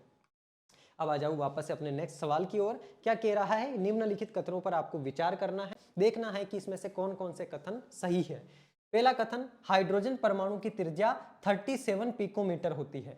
ये बात सही है क्या? आप कहोगे गुरुजी इतनी डेप्थ में चीजें थोड़ी पूछी जाती है। तो मेरे प्यारे भाई, हाइड्रोजन जो परमाणु है प्रकृति में सर्वाधिक मात्रा में पाया जाने वाला तत्व है, इसलिए हाइड्रोजन परमाणु आपके लिए मोस्ट इंपॉर्टेंट है। और हाइड्रोजन परमाणु के बारे में जो बेसिक चीजें वो आपको ध्यान होनी चाहिए। एक बात और ध्यान रखो, हाइड्रोजन परमाणु को आवारा तत्व भी बोला जाता है। आवारा तत्व क्यों बोला जाता है? क्योंकि हाइड्रोजन परमाणु आवर्त सारणी में कहीं पर भी फिट हो सकता है, उसके लिए कोई स्टैंडर्ड फिक्स नहीं है कि इसको यहीं पर रखना है। ये इसकी क्वालिटीज ऐसी है, ये ऐसे फुदकते नहीं है, वो घर में शैतान टाइप के बच्चे होते हैं आवारा, फुदक करके कभी मम्मी के कमरे में चले गए, कभी पापा के कमरे में चले गए, कभी पड़ोसियों के घर में चले गए खेलते खेलते। ये हाइड्रोजन परमाणु उस प्रकार का होता है, आवारा तत्व होता है, मस्त मौज में आराम से कहीं पर भी जाकर के ये सेट हो सकता है। तो हाइड्रोजन परमाणु के बारे में बेसिक बेसिक चीजें आपको ध्यान होनी चाहिए। अच्छा, हाइड्रोजन की परमाणु की जो परमाणु त्रिज्या होती है, अब परमाणु त्रिज्या से क्या संबंध, तो देखो ये जो परमाणु होता है, इस परमाणु में यहाँ पर सेंटर में नाभिक होता है, इस नाभिक से लेकर इसकी अंतिम जो कक्षा होती है उस तक की दूरी जो ये वाली होती है, इसको बोला जाता है परमाणु त्रिज्या। क्या बोला जाता है इसको, परमाणु की त्रिज्या, यानी कि नाभिक से लेकर के अंतिम कक्षा में पाए जाने वाले इलेक्ट्रॉन के बीच की दूरी कितनी है, वो होती है परमाणु की त्रिज्या। और ये कह रहा है इसकी परमाणु त्रिज्या 37 पिकोमीटर होती है। ये वाली बात सही है क्या, तो अभी के लिए मैं आपको बता दे रहा हूं ये वाली बात सही है 100%। अब आगे से आपको ध्यान रखना है कि हाइड्रोजन परमाणु की त्रिज्या जो है, परमाणु त्रिज्या, वो 37 पिकोमीटर, पीएम का मतलब होता है पिकोमीटर। अच्छा, पिकोमीटर का मतलब, पिकोमीटर का मतलब जैसे इसको मीटर में आप कन्वर्ट करोगे तो एक पिकोमीटर के अंदर 10 की घात -12 मीटर होते हैं। एक पिकोमीटर में कितने मीटर होते हैं, 10 की घात -12, यानी कि अब सोच लो 1 मीटर कितना सा होता है, लगभग ये आपके 1 मीटर होता है इतना सा। अब इसमें 10 की घात -12 कर दो, यानी कि बहुत छोटा माइक्रो लेवल पे लेके आ जाओ, वो बहुत छोटा सा होता है हाइड्रोजन परमाणु। उसकी त्रिज्या कितनी होती है, 10 की घात -12 पिकोमीटर, यानी कि 37 पिकोमीटर होती है टोटल, और एक पिकोमीटर में 10 की घात -12 मीटर होते हैं। ये वाली बात भी ध्यान रखना। दूसरी बात कह रहा है, आवर्त सारणी में सामान्यतः धातुएं बाईं ओर और अधातुएं दाईं ओर पाई जाती है। सही है क्या, अभी अभी गुरुजी ने आपको बताया, बाईं ओर मतलब इस तरफ, इस तरफ तो कौन सी पाई जाती है, धातुएं, तो बाईं ओर धातुएं पाई जाती है, और दाईं ओर क्या पाई जाती है, अधातुएं पाई जाती है। तो दूसरा स्टेटमेंट भी अपना सही हो गया, इसका मतलब ये भी सही हो जाएगा। अगला कह रहा है, धात्विक अभिलक्षण आवर्त में घटता है और समूह में नीचे जाने पर बढ़ता है। आवर्त में घटता है मतलब, आवर्त मैंने आपको बताया कैसे होते हैं, जो लेटे हुए होते हैं, आड़े होते हैं, क्षैतिज होते हैं, वो आवर्त होते हैं। यानी आवर्त में आप इधर से जैसे जैसे उधर जाओगे, क्या होगे, धात्विक गुणों में कमी होगी। इस तरफ धातुएं पाई जाती है, बीच में उपधातुएं पाई जाती है, उनके बाद में अधातुएं पाई जाती है। यानी कि जब अपन आवर्त के अंदर चल रहे हैं आगे, तो धात्विक गुणों में कमी हो रही है। इसका मतलब ये सही बात कह रहा है कि धात्विक अभिलक्षण आवर्त के अंदर, आवर्त यानी जो क्षैतिज लेटा हुआ होता है, उसमें जब इस प्रकार से आप चल के जाओगे तो धात्विक गुण घटते हैं। और समूह के अंदर, समूह कैसा होता है, समूह ऐसा खड़ा होता है। इस समूह में आप चलोगे, यानी कि ऊपर से नीचे की ओर चलोगे, तो धात्विक गुणों में क्या होती है, वृद्धि होती है, यानी कि नीचे जाने पर धात्विक गुण बढ़ते हैं। इसका मतलब ये वाला स्टेटमेंट भी अपना सही हो गया। नेक्स्ट कह रहा है, एक समूह के, एक समूह का मतलब क्या हो गया, एक वर्ग, ये वाला एक समूह, जैसे कि अब मैंने आपको हीलियम नियोन आर्गन वाला याद करवाया था, वैसा एक समूह। टोटल कितने समूह हैं आवर्त सारणी में, 18 समूह हैं। एक समूह में सभी तत्व लगभग समान अभिक्रियाशीलता दिखाते हैं। इसका मतलब क्या है, इसके कहने का मतलब यह है प्यारे साथी, ये जो एक समूह है, इस समूह में जितने भी तत्व पाए जाते हैं, ये सभी तत्व लगभग समान अभिक्रियाशीलता दर्शाते हैं। ये बात सही है क्या, अरे बिल्कुल सही है। तत्व, एक समूह में मौजूद सभी तत्व समान अभिक्रियाशीलता दर्शाते हैं, इसीलिए तो उनको एक समूह में रखा गया है। अब देखो मेरी बात सुनो, आपके पास में मान लो 118 लोग हैं, आपको बोले कि इन 118 लोगों को, आपके पास में मान लो कमरे कितने हैं, आपके पास में केवल 18 कमरे ही हैं। अब इन 18 कमरों में आपको इन 118 लोगों को सेट करना है, तो आप क्या करोगे, उन 118 में से छंटनी करोगे कि कौन कौन से लोग हैं जो समान टाइप के हैं, यानी कि जिनकी आपस में बनती है, जिनकी आपस में बनती, उनको एक कमरे में रखोगे। अगर अलग लोगों को रख दिया तो वो आपस में झगड़ने लग जाएंगे, हर रोज आपके पास शिकायत लेके आएंगे। इसका मतलब समान अभिक्रियाशीलता वाले तत्वों को समान समूह के अंदर रखा गया था। तो ये टोटल 18 तत्व है। जैसे ये बोरोन है ना, इस बोरोन के पास भी एक इलेक्ट्रॉन होता है साथियों अंतिम कक्षा में, और एक नहीं, इसके पास में जैसे 1s2 और 2s1, यानी कि इसके अंदर एक इलेक्ट्रॉन होता है, 2p1, p के अंदर एक इलेक्ट्रॉन होता है इसमें। इस एल्यूमिनियम के पास भी p में एक इलेक्ट्रॉन होता है, गैलियम के पास भी p ब्लॉक में एक इलेक्ट्रॉन होता है, और इसके अलावा IN, TL और NH, इन सब के पास में p ब्लॉक में एक एक इलेक्ट्रॉन होता है। इन सब के पास में p ब्लॉक में दो दो इलेक्ट्रॉन होते हैं, इनके पास तीन तीन होते हैं, इनके पास चार चार, इनके पास पांच पांच, और इनके पास छह छह, और इनका तो अष्टक ही पूरा हो जाता है सबका। इसका मतलब इस वर्ग में पाए जाने वाले जितने भी तत्व है, उन सबकी अभिक्रियाशीलता लगभग समान होती है। तभी तो देखो फ्लोरीन, क्लोरीन, ब्रोमीन, आयोडीन, ये इस प्रकार से आपके हेलोजन है, इनको इनको क्या बोला जाता है, हेलोजन तत्व बोला जाता है, हेलो तत्व बोला जाता है। ये जो हेलोजन तत्व है साथियों, इन सब की जो है वो आपकी क्या होती है, विद्युत ऋणता -1 होती है। क्यों? क्योंकि ये सब एक इलेक्ट्रॉन लेकर के अपना अष्टक पूरा कर लेते हैं। इसका मतलब एक समूह में पाए जाने वाले सभी तत्वों की अभिक्रियाशीलता लगभग समान होती है। जिस प्रकार से आपके क्लोरीन भी एल्यूमिनियम के साथ क्रिया करके AlCl3 बना लेगा, उसी प्रकार से फ्लोरीन भी एल्यूमिनियम के साथ क्रिया करके AlF3 बना लेगा, उसी प्रकार के आयोडीन भी क्रिया करके AlI3 बना लेगा। इसका मतलब क्या है कि एक समूह में पाए जाने वाले तत्वों की अभिक्रियाशीलता समान होती है। तो देखो ये वाला स्टेटमेंट भी अपना क्या हो जाएगा, सही हो जाएगा। अब इसने पूछा क्या है, निम्न कथनों पर विचार करो और सत्य कथन कौन कौन से आपको ये बताना है। तो इसमें सभी कथन सत्य हो गए, इसका मतलब ऑप्शन नंबर डी अपना राइट आंसर हो जाएगा। क्लियर हुई यहां तक सारी चीजें। नेक्स्ट सवाल देखो, तत्व के परमाणु द्रव्यमान की तुलना में उसकी परमाणु संख्या को अपन Z से डिनोट करते हैं और परमाणु द्रव्यमान को हम A से डिनोट करते हैं। अच्छा, परमाणु द्रव्यमान की तुलना में उसकी परमाणु संख्या अधिक आधारभूत गुणधर्म है, ये किसके द्वारा बताया गया? तो मैंने आपको क्या बताया, आधुनिक जो आवर्त सारणी है वो किसके द्वारा दी गई, हेनरी मोजले के द्वारा। कब दी गई? 1913 के अंदर।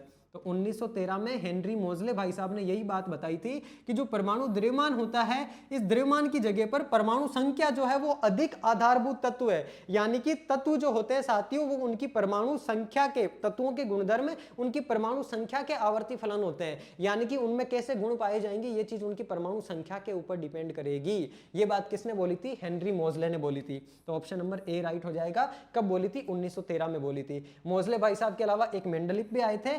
मेंडलिप ने परमाणु द्रव्यमान को साथियों आधार बनाया था। इसको परमाणु द्रव्यमान को आधार बनाया था। और इसके अलावा साथियों दो वैज्ञानिक और थे, एक डोब्रोइन था और एक न्यूलैंडस था। डोब्रोइन ने साथियों आपके त्रिक का नियम दिया था और लैंड्स ने आपके अष्टक का नियम दिया था। अभी इनके अष्टक के नियम के और त्रिक के नियम के बारे में भी आगे अपन बात करेंगे, वो भी आगे अपन डिस्कस कर लेंगे। इनके बारे में हल्का हल्का ध्यान रखना कि इसने कौन सा नियम दिया और इसने कौन सा नियम दिया।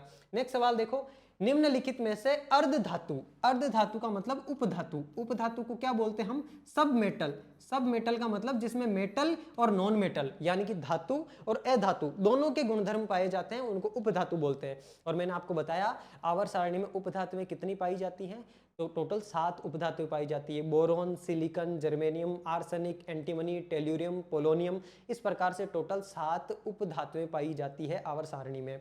ये आपसे पूछ रहा है उपधातु का उदाहरण नहीं है, यानी कि आपके सामने नाम लिखे हुए, इनमें से कौन उपधातु नहीं है। आवर्त सारणी में मैंने आपको बताया इस प्रकार से आप चलते हो तो उपधातुएं पाई जाती है ना। इसमें यहाँ पर आपके बोरोन पाया जा रहा था, बोरोन के बाद में यहाँ पर आपके सिलिकॉन पाया जा रहा था, उसके बाद में जर्मेनियम पाया जा रहा था, गैलियम पाया जा रहा था, है ना। इस प्रकार से टोटल आपकी उपधातुएं कितनी पाई जाती है? तो बोरोन जिसको बी से दर्शाते हैं ये भी उपधातु है। सिलिकॉन को आप SI से दर्शाते हो, ये भी उपधातु है। इसके अलावा जर्मेनियम भी उपधातु है जिसको GE से दर्शाते हो। आर्सेनिक भी उपधातु है साथियों आपका, जिसको आप AS से दर्शाते हो। इसके अलावा पोलोनियम ये भी उपधातु है, PO से दर्शाते हो। एंटीमनी जिसको SB से दर्शाते हो, ये भी उपधातु है। इनके अलावा एक उपधातु और है जिसको आप बोलते हो टेल्यूरियम। क्या बोलते हैं? टेल्यूरियम। तो इस प्रकार से टोटल 7 उपधातुएं होती है जो कि आवर्त सारणी में पाई जाती है। एक बार वापस से रिवीजन करवा देता हूं, यहां आ जाओ, ये रही आपकी आवर्त सारणी जिसके अंदर देखो boron, silicon, germanium, arsenic, antimony, polonium और ये आपका टेल्यूरियम। तो इस प्रकार से ये टोटल 7 उपधातुएं पाई जाती है। ध्यान रखना गैलियम उपधातु नहीं है, गैलियम एक धातु है। जर्मेनियम उपधातु है, जर्मेनियम के बाद में आर्सेनिक भी उपधातु है। तो टोटल 7 उपधातुएं पाई जाती है। उन सातों के नाम आपके सामने यहाँ पर लिखे हुए हैं, ये सातों नाम याद कर लेना कौन कौन सी उपधातुएं हैं।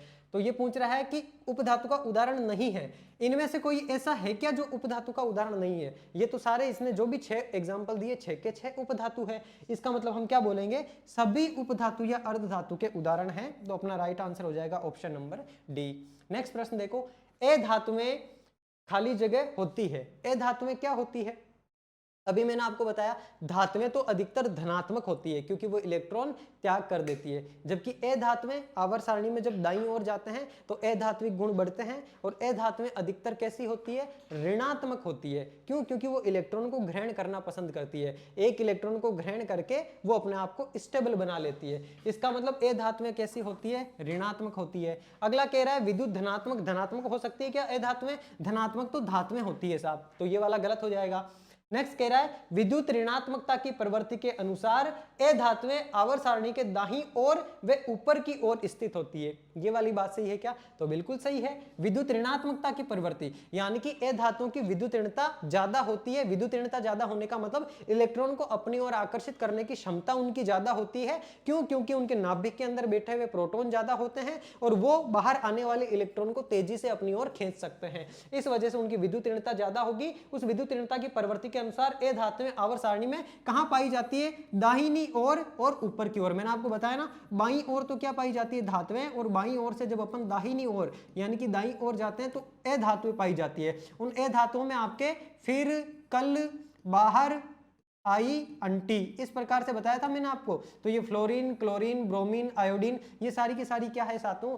ए धातु हैं और जिनके ऊपर चार्ज कैसा पाया जाता है? निगेटिव। और आवर्त सारणी में दाहिनी ओर ऊपर की ओर पाई जाती है। तो ये वाला स्टेटमेंट भी सही हो जाएगा, यानी कि इसमें ए और सी दोनों ही बातें सत्य हो जाएगी। नेक्स्ट प्रश्न देखो साथियों, एक तरफ वैज्ञानिक का नाम दिया हुआ है, दूसरी तरफ इस वैज्ञानिक के द्वारा कौन सी खोज की गई। यानी कि अभी पीछे जो अपन बात कर रहे थे कि कौन से वैज्ञानिक ने आपकी कौन सी आवर्त सारणी दी है उसके आधार पर। तो एक है आपके सामने मोजले। मोजले का मतलब हेनरी मोजले। इन हेनरी मोजले भाई साहब ने साल 1913 के अंदर जो आधुनिक आवर्त सारणी है, परमाणु क्रमांक के आधार पर वो आधुनिक आवर्त सारणी बनाई थी। तो इनमें से कौन सी बात सही होगी? तत्वों का त्रिक वर्गीकरण, अष्टक का सिद्धांत, आवर्त सारणी में स्थित स्थानों के लिए नए तत्वों की भविष्यवाणी, या तत्वों के गुणधर्म उनके परमाणु क्रमांक के आवर्ती फलन होते हैं।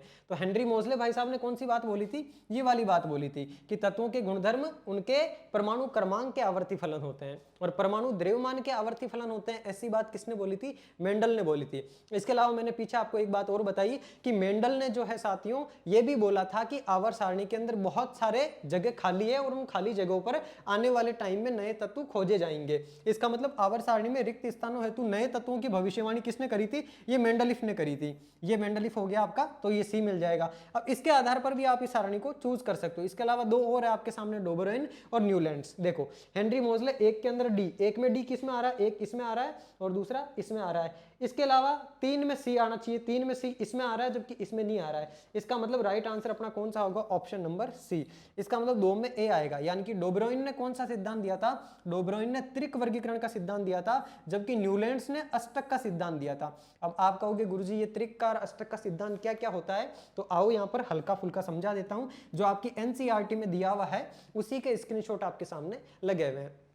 एनसीईआरटी की बुक में जो जो चीज लिखी हुई है, हर एक चीज की अपनी एक अलग इंपॉर्टेंस है और जहां से एग्जाम में सवाल बन सकता है वो सारी चीजें आप लोगों के लिए मैंने कवर कर ली है। देखो ये रहा डोबेरोइन का त्रिक नियम। अब ये जो है भाई साहब 1817 में आए थे, ये डेट ध्यान रखना। डोबेराइनर ने 1817 के अंदर त्रिक नियम यानी कि तीन तीन तत्वों के इन्होंने वर्ग बनाए थे और उन तीन तीन तत्वों के आधार पर त्रिक नियम दिया। यानी कि तीन तत्वों के त्रिक नियम की आवर्त सारणी किसने दी थी? डोबेराइनर ने दी थी। कब? 1817 के अंदर। इनके बाद में आए न्यूलैंड्स भाई साहब, इनकी वाली फेल मार गई। फिर न्यूलैंड्स भाई साहब आए, इन्होंने अष्टक का सिद्धांत दिया और ये आए कब? 1866 के अंदर। 1817 के बाद में 66 में अष्टक सिद्धांत वाली न्यूलैंड्स की आवर्त सारणी आई, लेकिन ये भी पूरी तरह से हर चीज को वेरीफाई नहीं कर पाई। तो इनके बाद में आए आपके कौन? मेंडलिफ। ये जो मेंडलिफ है साथियों, इन्होंने अव्यवस्थित से व्यवस्थित करा, यानी कि जो इनका अष्टक नियम था वो फेल मार गया। तो फिर इन्होंने मेंडलिफ भाई साहब ने नई आवर्त सारणी दी थी। और इनकी जो आवर्त सारणी साथियों वो किन किन चीजों पर? तत्व का मूल गुणधर्म, परमाणु द्रव्यमान और रासायनिक गुणधर्म में समानता, इसके आधार पर इन्होंने पूरी की पूरी आवर्त सारणी को व्यवस्थित करा था। और इन्होंने साथियों लगभग आवर्त सारणी का 60% काम पूरा कर दिया था। अब इनकी आवर्त सारणी जो इन्होंने परमाणु द्रव्यमान के आधार पर बनाई थी उसको अपडेट करके जो आपके आधुनिक आवर्त सारणी बनाई गई, किसके द्वारा? हेनरी मोजले के द्वारा साल 1913 के अंदर, जिसका आधार क्या था? आधार थी परमाणु संख्या, यानी कि जिसको अपन जेड से डिनोट करते हैं। और इन्होंने एक बात बोली थी कि तत्वों के गुणधर्म उनकी परमाणु संख्या का आवर्ती फलन होते हैं। तो ये वाली बात कि तत्वों के गुणधर्म उनकी परमाणु संख्या का आवर्ती फलन होते हैं, किसने बोली है? हेनरी मोजले ने बोली है। और 1913 में इन्होंने आधुनिक आवर्त सारणी प्रदान करी थी। तो ये कुछ बेसिक चीजें हैं, ये आपको ध्यान होनी चाहिए। वैज्ञानिकों का नाम पता होना चाहिए कि किस वैज्ञानिक ने कौन सा सिद्धांत दिया। तो ऐसे मेरी बात सुनने, देखो डोबराइन और न्यूलैंड्स, इनमें आप कंफ्यूज हो सकते हो कि डोबराइन ने कौन सा दिया और न्यूलैंड ने कौन सा दिया। बाकी दोनों तो याद रहेंगे। मोजले भाई साहब ने तो जो है परमाणु क्रमांक के आधार पर दिया और मेंडलिफ भाई साहब ने परमाणु द्रव्यमान के आधार पर दिया। अब देखो डोबराइन कहां से शुरू हो रहा है? डी से शुरू हो रहा है, जबकि न्यूलैंड्स कहां से शुरू हो रहा है? एन से। अब इन दोनों में से पहले कौन आता है? एन और डी में से डी पहले आता है, यानी कि तत्वों का त्रिक वर्गीकरण जो है पहले 1816 के अंदर डोब्राइनर ने दिया था और इनके बाद में न्यूलैंड्स आए थे, तो न्यूलैंड्स का कौन सा हो जाएगा, अष्टक का सिद्धांत हो जाएगा। इस प्रकार से इसको आप याद रख सकते हो। नेक्स्ट प्रश्न देखो, आवर्त सारणी में इनके स्थान के आधार पर इनमें से किस तत्व में सबसे अधिक धात्विक अभिलक्षण पाए जाते हैं। ये कौन कौन है, ये आपका गैलियम है, ये जर्मेनियम है, ये आर्सेनिक है और ये आपका कौन है, तो ये हाइड्रोजन, हीलियम, लिथियम, बेरिलियम, ये आपका बेरिलियम है। इनके सामने इनका मैं नाम लिख देता हूं। ये कौन है, ये गैलियम है, ये आपका जर्मेनियम है, जर्मेनियम के बाद में ये वाला आपका आर्सेनिक है और यहां पर ये आपका हाइड्रोजन, हीलियम, लिथियम, बेरिलियम, ये आपका बेरिलियम है। अब ये सवाल में क्या पूछ रहा है कि इनके स्थान के आधार पर किस तत्व में सबसे अधिक धात्विक अभिलक्षण पाए जाते हैं। अब धात्विक अभिलक्षण जो है सबसे ज्यादा किसमें पाए जाएंगे, धात्विक अभिलक्षण की विशेषता सबसे ज्यादा किसमें है, तो देखो ये जर्मेनियम और आर्सेनिक, ये तो कौन है, ये तो उप धातु है, यानी कि ये तो धातु है ही नहीं। ये दोनों तो कौन है, ये दोनों तो उप धातु है।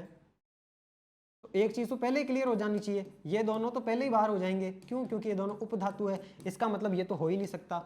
फिर बचे कौन, ये गैलियम बचा और ये बेरिलियम बचा। अब गैलियम और बेरिलियम में से मैंने आपको क्या बताया था, आवर्त सारणी में बाईं ओर धात्विक गुण अधिक पाए जाते हैं और बाईं ओर से जैसे जैसे दाईं ओर जाते हैं धात्विक गुणों में कमी आती जाती है। तो गैलियम जो है साथियों आपके पी ब्लॉक के अंदर पाया जाता है इस जगह पर, जबकि बेरिलियम जो दो बड़े बड़े वर्ग थे उनमें hydrogen, helium, lithium, beryllium, beryllium यहां पर पाया जाता है। इसका मतलब बेरिलियम में धात्विक गुणधर्म ज्यादा होंगे, तो ऑप्शन नंबर डी अपना राइट हो जाएगा। एक बार फिर से थोड़ा सा आवर्त सारणी के ऊपर नजर मार लो। देखो ये आपका है हाइड्रोजन, यहाँ पे पाया जाता है, हाइड्रोजन के बाद में उधर हीलियम, लिथियम और ये रहा आपका कौन, बेरिलियम, और बेरिलियम के बाद में यहाँ पर ये रहा आपका गैलियम। अब मुझे बताओ गैलियम में धात्विक गुण ज्यादा होंगे या बेरिलियम में ज्यादा होंगे, क्यों, क्योंकि बेरिलियम जो है वो आसानी से इलेक्ट्रॉन दे सकता है और बेरिलियम आवर्त सारणी के अंदर बाईं ओर पाया जाता है। तो ऑब्वियस सी बात है बेरिलियम के अंदर धात्विक गुण ज्यादा होंगे, क्योंकि आवर्त सारणी में बाईं ओर से दाईं ओर जाने पर धात्विक गुणों के अंदर क्या होती है, कमी होती है। तो ये वाला सवाल आपका यहां से होगा, यानी कि आपको हल्का फुल्का याद होना चाहिए आवर्त सारणी में कौन सा तत्व किस जगह पर पाया जाता है। और ये सारी की सारी चीजें क्वालिटी एजुकेशन RS के नाम से अपना टेलीग्राम चैनल है, क्वालिटी एजुकेशन RS, ये वाली चीज सर्च करके जाके ज्वाइन कर लेना। मैं पूरी की पूरी आवर्त सारणी की ट्रिक बना करके उस टेलीग्राम चैनल पे डालने वाला हूं, मेरे खुद के हाथ से लिख करके कि कौन कौन से तत्वों को आपको किस ट्रिक के माध्यम से याद करना है। जैसे मैंने आपको बताया हेलोजन जो आपके अक्रिय गैस वाली उसको याद करने की है, निर्मा आरती कर जिंदगी रहेगी, इस प्रकार से सारे तत्व आप याद कर सकते हो। 2-3 बार ऐसी ट्रिक लिखोगे और उस ट्रिक को लिखने के बाद में उन तत्वों का नाम याद करोगे, पूरी आवर्त सारणी आपके दिमाग में फिट हो जाएगी। एग्जामिनर भले कहीं से भी सवाल पूछे कि निम्न तत्वों में से किसकी परमाणु त्रिज्या ज्यादा होगी, किसमें धात्विक गुणधर्म ज्यादा होंगे, कौन उपधातु है, ये सारी चीजें आपको ट्रिक के माध्यम से याद हो जाएगी। तो टेलीग्राम चैनल ज्वाइन कर लो, कल शाम तक या परसों शाम तक आपको टेलीग्राम पर मैं मेरे हाथ से लिख के वो ट्रिक वाला चार्ट अवेलेबल करवा दूंगा। प्रश्न देखो अगला, आवर्त सारणी में बाईं से दाईं ओर जाने पर प्रवृत्तियों के बारे में कौन सा कथन असत्य है, यानी कि बाईं ओर से दाईं ओर जब हम आवर्त सारणी में जाते हैं तो उसके रिगार्डिंग कौन सा कथन असत्य है। पहला कह रहा है तत्वों की धात्विक प्रकृति घटती है, तो ये तो सही बात है भाई साहब, बाईं ओर से दाईं ओर जा रहे तो धात्विक प्रकृति तो घटती है, कम होती है, तो ये तो सही है। संयोजकता इलेक्ट्रॉनों की संख्या बढ़ जाती है, ये सही कह रहा है क्या। संयोजकता इलेक्ट्रॉनों की संख्या कैसे, जैसे बाईं ओर जो पाए जाते हैं उनके पास एक ही इलेक्ट्रॉन होता है अंतिम कक्षा में, फिर 2 हो जाते हैं, फिर 3, 4, 5, 6, 7, 8, इस प्रकार से बाईं ओर से दाईं ओर जाने पर संयोजकता इलेक्ट्रॉनों की संख्या भी बढ़ती जाती है। इसका मतलब दूसरा स्टेटमेंट भी सही है। तीसरा कह रहा है परमाणु आसानी से इलेक्ट्रॉन त्याग करते हैं। अब ये बात बताओ मुझे, मैंने आपको क्या बताया पीछे कि जो आसानी से इलेक्ट्रॉन का त्याग कर दे उनको धातु कहते हैं, और जो इलेक्ट्रॉन त्याग नहीं करते बल्कि इलेक्ट्रॉन को ग्रहण करते हैं, खींच करके अपने पास ले जाते हैं, वो अधातुएं कहलाती है। इसका मतलब बाईं ओर से दाईं ओर जाने पर इलेक्ट्रॉन को अपने पास लाने की प्रवृत्ति बढ़ती है, इलेक्ट्रॉन को आसानी से त्यागते नहीं हो। आसानी से तो बाईं ओर वाले लोग त्याग देते हैं, दाईं ओर वाले तो क्या इलेक्ट्रॉन को अपने पास खींच के रखना चाहते हैं। क्यों, क्योंकि उनके पास नाभिक के अंदर ज्यादा फोर्स होता है और 7 इलेक्ट्रॉन होते हैं। अब एक इलेक्ट्रॉन उनको और मिल जाए तो उनके अंदर स्टेबिलिटी आ जाए, इस वजह से वो इलेक्ट्रॉन लेना पसंद करते हैं बजाय देने के। तो ये वाला स्टेटमेंट अपना गलत हो जाएगा, इलेक्ट्रॉन का त्याग नहीं करते हैं बल्कि वो इलेक्ट्रॉन लेते हैं। अगला कह रहा है इनके ऑक्साइड अधिक अम्लीय हो जाते हैं, तो ये वाली बात सही है बिल्कुल। ऑक्साइड अधिक अम्लीय होने का मतलब अम्ल कौन होता है? अम्ल वो लोग होते हैं जो इलेक्ट्रॉन युग्म को ग्रहण करना पसंद करते हैं, यानी कि ऐसे तत्व जो इलेक्ट्रॉन युग्म ग्रहण करते हैं वो अम्ल कहलाते हैं। तो ये इलेक्ट्रॉनों को ग्रहण ही तो कर रहे हैं बाईं ओर से दाईं ओर जाने पर, यानी कि इनके ऑक्साइड अधिक अम्लीय हो जाते हैं। ये ऑक्सीजन से क्रिया करके जो ऑक्साइड बनाते हैं उनका एसिडिक नेचर ज्यादा होता है, यानी कि इसने असत्य पूछा है, तो अपना option number C right answer हो जाएगा। नेक्स्ट प्रश्न, एक तत्व है साथियों जिसको हम X से डिनोट करते हैं, ये क्या करता है? XCl2 सूत्र वाला एक क्लोराइड बनाता है, यानी कि मान लो ऐसा कोई एक X तत्व है, वो क्लोरीन के साथ क्रिया करके क्या बना लेता है? XCl2 बना लेता है। अब ये कह रहा है जो एक ठोस है, यानी कि क्या है? सूत्र वाला एक क्लोराइड बनाता। अब ये जो क्लोराइड बनाना, ये क्लोराइड कैसा पदार्थ है? ये क्लोराइड ठोस पदार्थ है जिसका गलनांक अधिक है, यानी कि जिसका गलनांक भी अधिक है। आवर्त सारणी में यह तत्व संभवतः किस समूह के अंतर्गत होगा? इनमें से कौन सा जो है ये आवर्त सारणी के अंदर पाया जाएगा? अब देखो मेरी बात सुनो, आपको इतना सा ध्यान होना चाहिए कि जो क्लोरीन होता है ना साथियों, इस क्लोरीन की अंतिम कक्षा में 7 इलेक्ट्रॉन होते हैं, यानी कि इस क्लोरीन को अगर एक इलेक्ट्रॉन और मिल जाए तो ये स्टेबल हो जाए। इसका मतलब क्लोरीन की संयोजकता कितनी होती है? -1। इसको एक इलेक्ट्रॉन की आवश्यकता होती है, एक इलेक्ट्रॉन मिलते भाई साहब स्टेबल हो जाते हैं। अब यहाँ पर X के साथ में Cl2 आ रहा है, कैसा तत्व बना रहा है? ये XCl2 बन रहा है। X प्लस Cl के ऊपर -1 चार्ज होता है, इसका मतलब दो क्लोरीन को जोड़ने के लिए इसके ऊपर कैसा चार्ज होना चाहिए था? +2 चार्ज होना चाहिए था। अब इसके ऊपर +2 चार्ज कौन सा है इनमें से? सोडियम के ऊपर तो +1 चार्ज होता है, एल्यूमिनियम के ऊपर +3 चार्ज होता है, सिलिकॉन के ऊपर +4 होता है और मैग्नीशियम के ऊपर +2 होता है। इसका मतलब ये जो मैग्नीशियम है ये क्लोरीन के साथ क्रिया करके MgCl2 बना लेगा। सोडियम तो क्या बनाता है? आपने देखा होगा फॉर्मूला सोडियम क्लोराइड का, ये तो NaCl बनाता है जो कि साधारण नमक होता है। AlCl3 भी देखा ही होगा आपने, Cl3 क्यों बनाता है? एल्यूमिनियम की संयोजकता +3 होती है, यानी कि ये 3 इलेक्ट्रॉन त्याग देता है, उन तीनों इलेक्ट्रॉनों को 3 क्लोरीन ग्रहण करके इस एल्यूमिनियम के तीनों ओर चिपक जाते हैं। जैसे ये आपका एल्यूमिनियम है, ये 3 इलेक्ट्रॉन त्यागता है तो इसके तीनों इलेक्ट्रॉनों को ग्रहण करके 3 और क्लोरीन चिपक जाते हैं और AlCl3 बना लेते हैं। सोडियम बेचारा 1 इलेक्ट्रॉन त्याग पाता है, इसके लिए इसके साथ 1 क्लोरीन ही जुड़ता है। मैग्नीशियम 2 इलेक्ट्रॉन त्यागने की क्षमता रखता है, इसलिए इसके साथ में 2 क्लोरीन जुड़ जाते हैं। और ये जो सिलिकॉन है साथियों, ये 4 इलेक्ट्रॉन त्याग सकता है। ये है ना कहे, शिव जी, सुने, पार्वती, ये वाले जो तत्व है ना, ये साथियों इनकी सबकी संयोजकता +4 होती है। अब आओ थोड़ा सा आवर्त सारणी में मैं संयोजकता के बारे में भी बता देता हूं आपको, थोड़ा सा टाइम तो ले रहा हूं आपका, लेकिन बहुत अच्छे तरीके से हर एक डाउट आपका क्लियर होगा।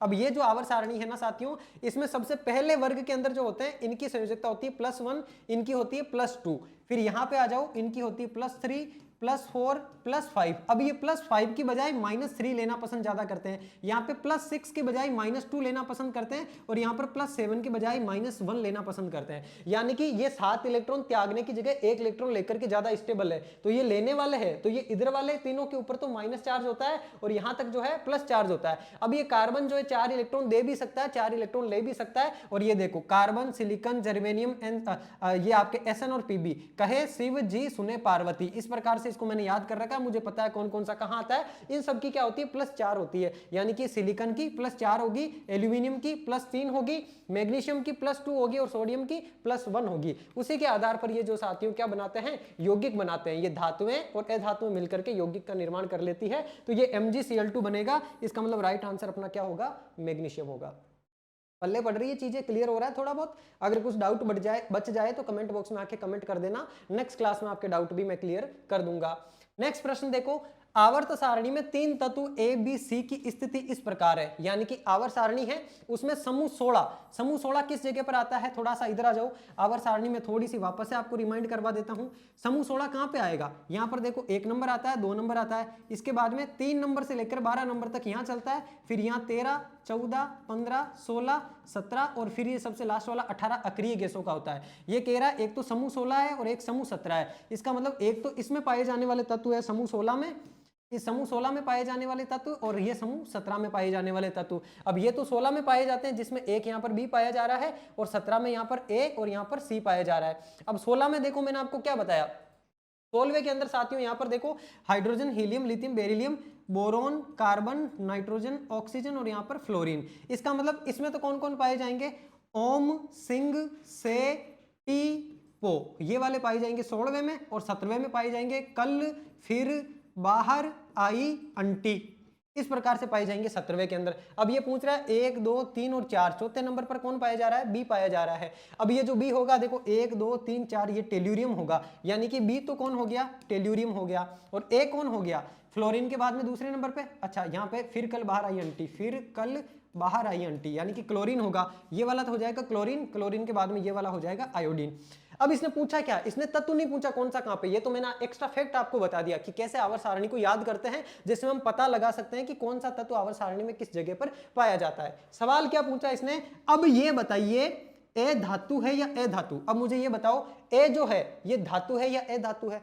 अब ऑब्वियस ही बात है यार, ये 17वें समूह के अंदर पाया जा रहा है, तो 17वां समूह तो दाईं ओर है, और दाईं ओर तो सारी की सारी ए धातुएं होती है, तो ये वाली बात अपन कहेंगे क्या है? ये धातु नहीं है, ये ए धातु है।